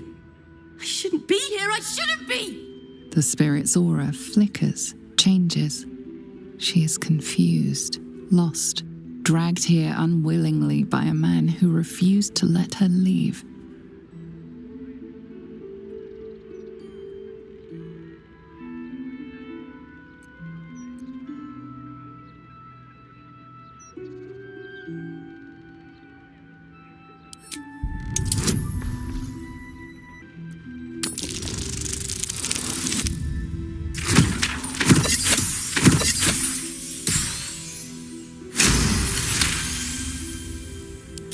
Fine.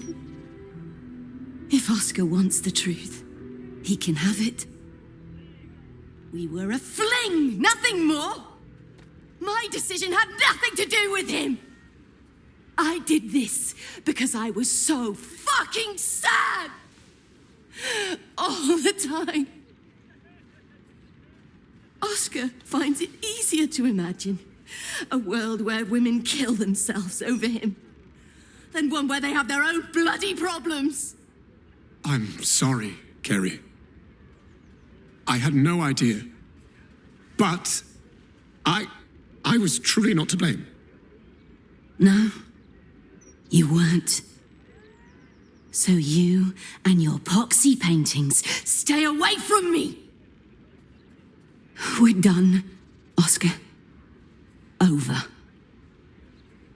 Now Now let me rest in bloody peace. Gods, what a mess I've made of it all. My sweet Ferelia. I've been a rotten fool, haven't I? And yet you never left my side. It will take more than a ghost to scare me away. Though I wish you'd come to me sooner.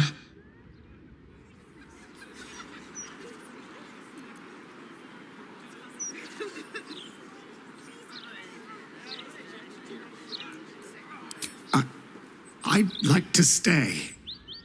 I confess I never felt ours was a marriage of substance. I rather thought you just liked me for my art. Throughout my ordeal, I saw how tenderly you cared for me. Even at my worst, you never left my side. Truly, you were the one who saved me. I'm so sorry, my darling.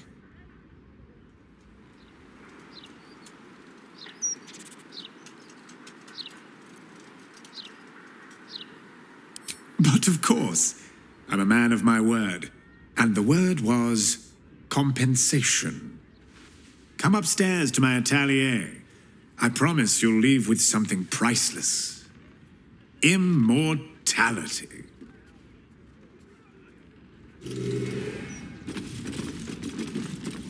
So, first you save my husband, then you save our marriage. I can't tell you how grateful I am.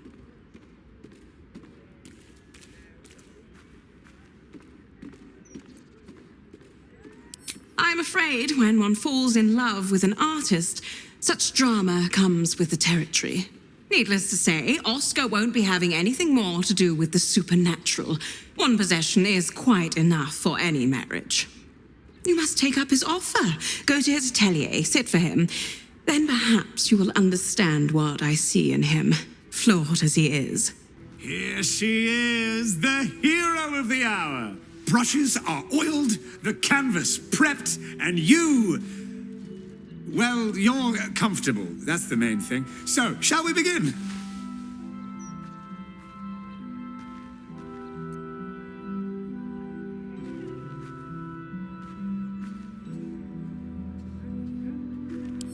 No, of course not. As an artist, I want to capture your true essence in this portrait. Bloodstains and all. Oh, of course, if you do want to freshen up first, I'm more than happy to wait. After all, it will be seen by generations to come.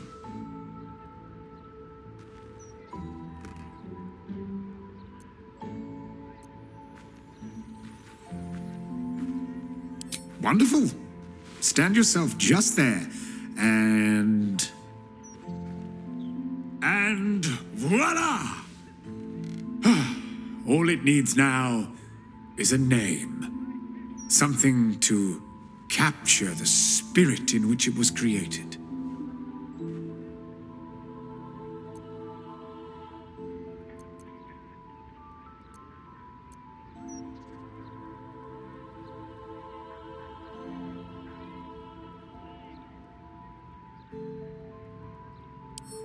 Perhaps not the thing you'll be remembered for, but a fine quality, nonetheless. Adds a certain mystique, I think. Please, take it in for a moment. It's not every day one's face is preserved for posterity. God, the coloring's atrocious. The lower cities are bloody warren. I'm surprised anyone can find their way around. We're not lost. Just taking in the view before continuing on our way. Crime scene not open to public by order of the Flaming Fist. I'm going to... No. The city is full of criminals. The humble home of Frank Peartree. What's that?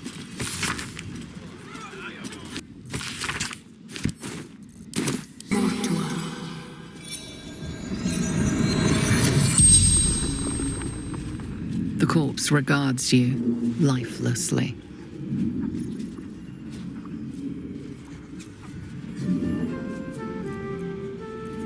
Limbs locked up, then hand cut off.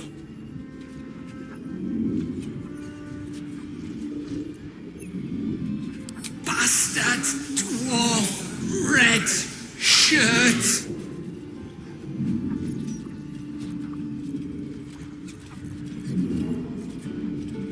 Feeding barracks.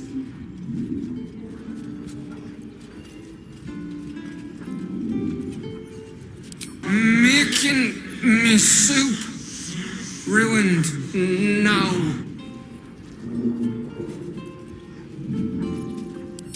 Frank Pear Tree. The spell's power wanes. You can ask no more questions.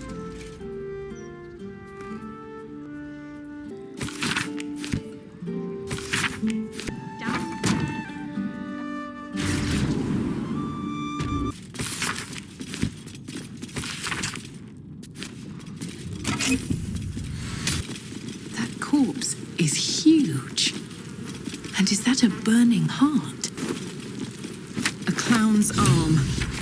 Dribbles, no doubt.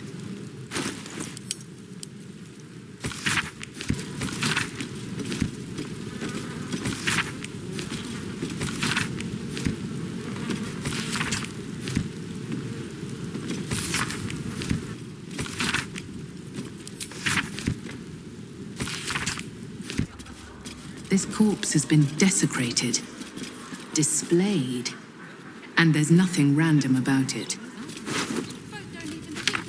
Circus clothes. What an end for Dribbles the Clown. Home of Lavernica, groundskeeper of Bloomdridge Park, lover of birds, bees, and everything in between.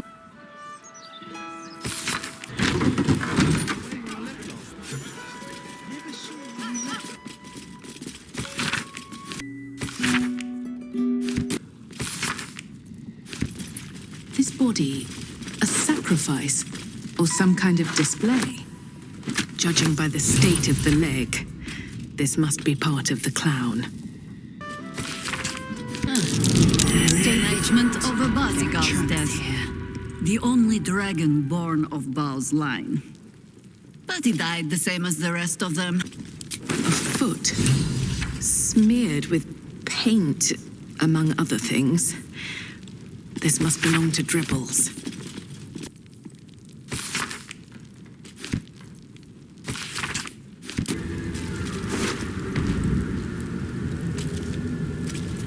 Wait, I know this head. It belongs to Dribbles the Clown.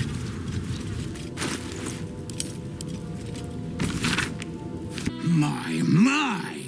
The fates move in strange and scrumptious ways. I am delighted to see you again. After our little interlude at last light, I was worried you'd gone quite mad. I am an ox. All I've got on my mind is grass, stables, and a steady cart to pull. And while I'm on the topic, I'd like to settle into my new home. I need to get into the city, but it's hard to shuffle your way to the front of the queue when you're, well, big as an ox. But what if I was smaller, more discreet? Maybe then a kind soul might bring me through, right in their little pocket.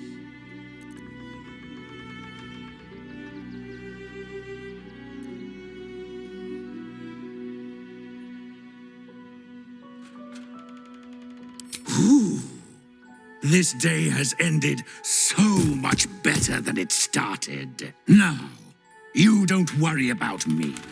I'll be a good, quiet little apple you can tuck into the corner of your pack, just until we're inside the city walls. Hail, Cyric! I can't wait to get inside. You did me a real favor clearing all those ghouls out of Moonrise. That old bonebag Ketherick had some fancy junk stashed behind all the cobwebs and piles of gore.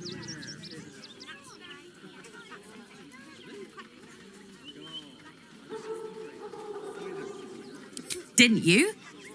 Figured we only got the scraps you didn't have the strength to carry. Wish I could tell you. We're stuck out here, but most of the action is beyond Worm's Crossing. Would I try to fool a Sharpie like you? Have a look. Oh, Dribbles. My wife is heartbroken. Those two would chat from dawn until dusk. Such friends they were. But I'm sure a sizable contribution from an adventurer such as yourself would cheer her up. Oh, my wife shall be delighted. Customs are her favorite, particularly when their facial structure is as unique as yours.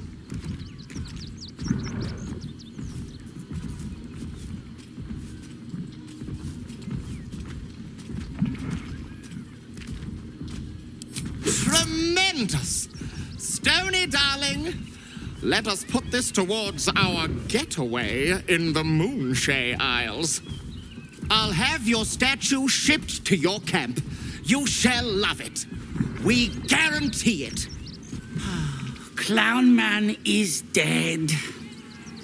Oh well. Want a treat-o?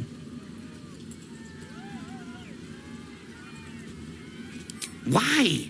I die, you die, we all die. Big Wolf. Have a treat-o. It'll make it better.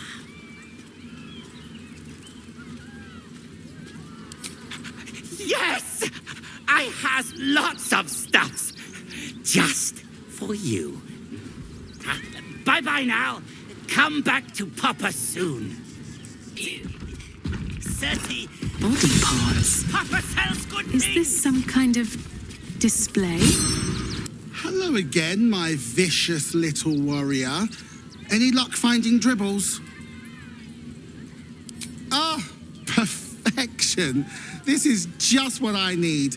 His flesh has a few rat bites and his teeth are missing, but these are minor issues. I shall remake Dribbles better than before, where once he was famous, he will now become legend. And you? Here, darling, a little something from your friend, Lucretius. My circus and I can now finally leave.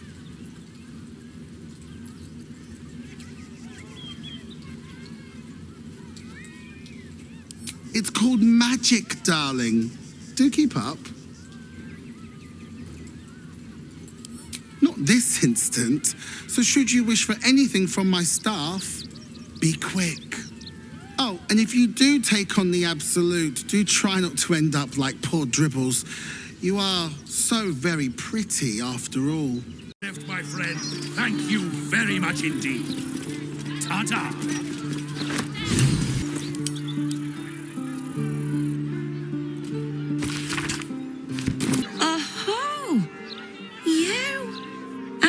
You? How delightful to meet in person. Though you're shorter than I expected.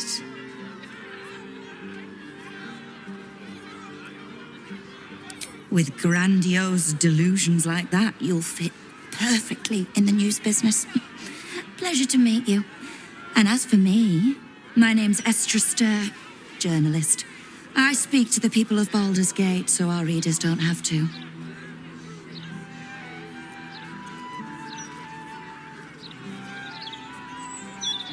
I work for the greatest broadsheet in this storied city. It's my job to know who is who. I imagine you'll be becoming quite familiar with it soon. You are, after all, the star of the next Baldur's Mouth Gazette.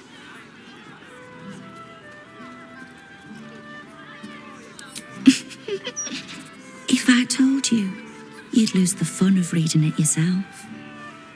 It's our juiciest edition in an age bound to get everyone talking about you.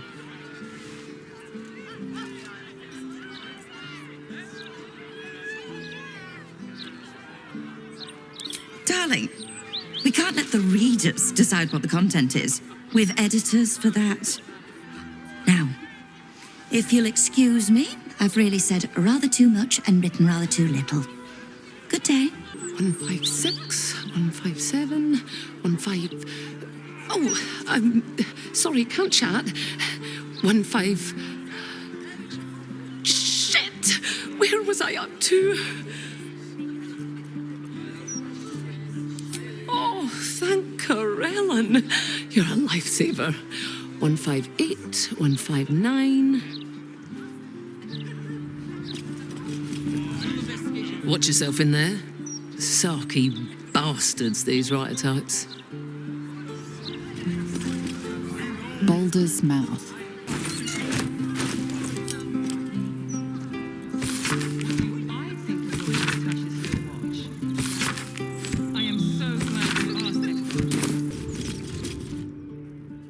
Hey, cut it out, will you? I've got deliveries to manage.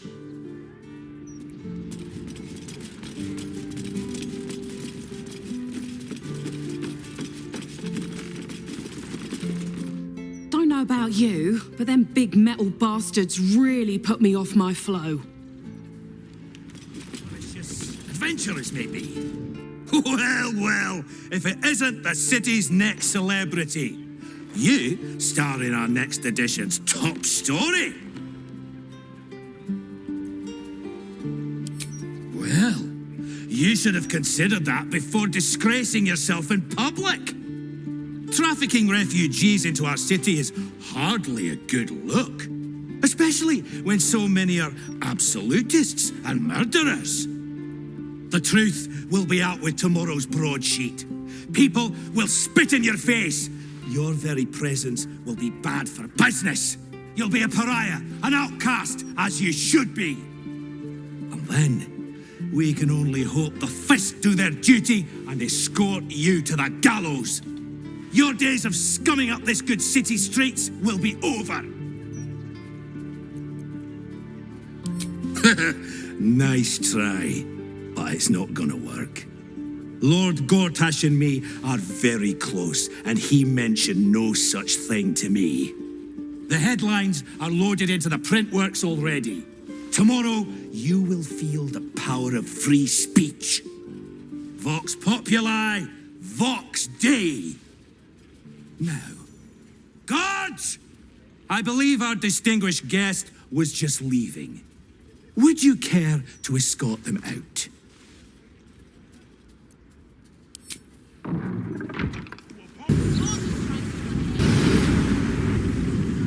Time to skulk about.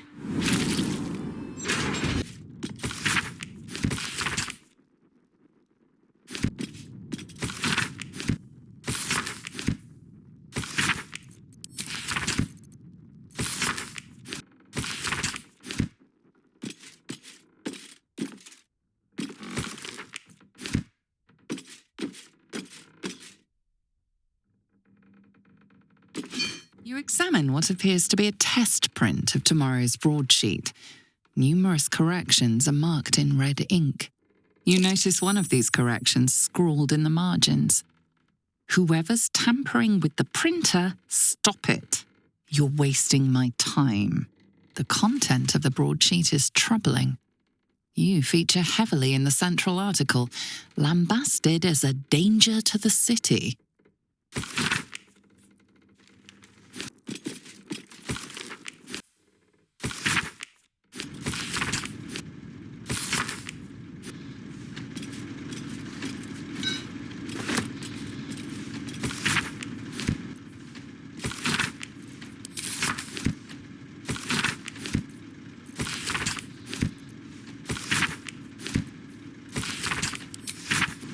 Closer to the printworks, something odd happens.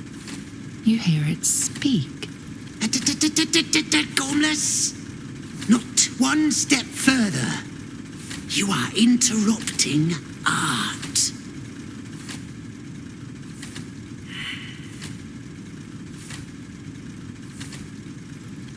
My art. I'm an artiste. Name's Jellywig. This is my paintbrush, I make sure everything that's in those big, ugly article blocks becomes fine-printed artistry. I'm a master pensman, I am. Now scram it! One mistake and the reputation of Baldur's Mouth Gazette crumbles to dust.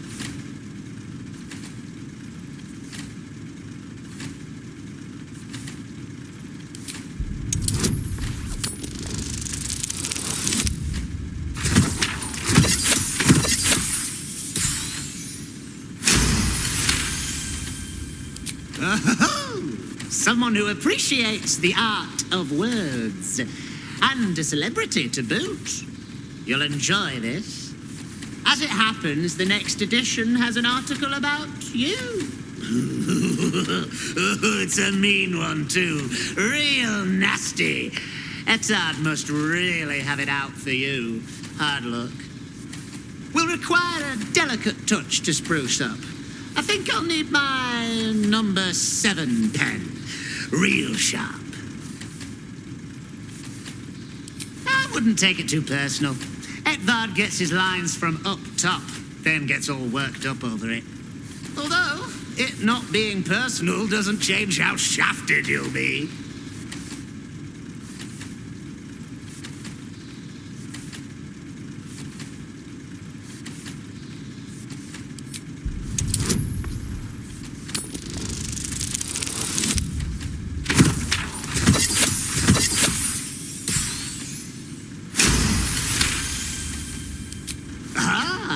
A meddler after my own heart. Wonderful. Let's get this article nice and loose. There. Now, you'll need to find a replacement piece, of course. Make sure it's a good one.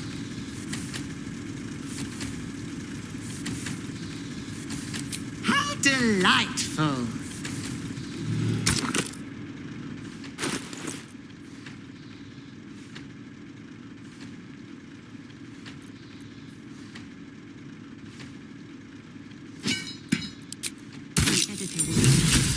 Tomorrow.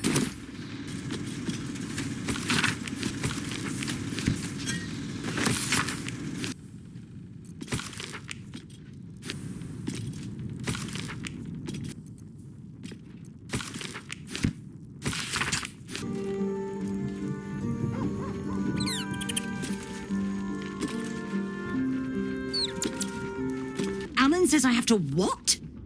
I'm sorry, I didn't know we had God's damned royals staying with us. Can't this wait till morning? Oh, fine. Right, you. Food? Supplies? What do you want? You're absolutely right. So, tell me what you bloody want, please. Enjoy your night.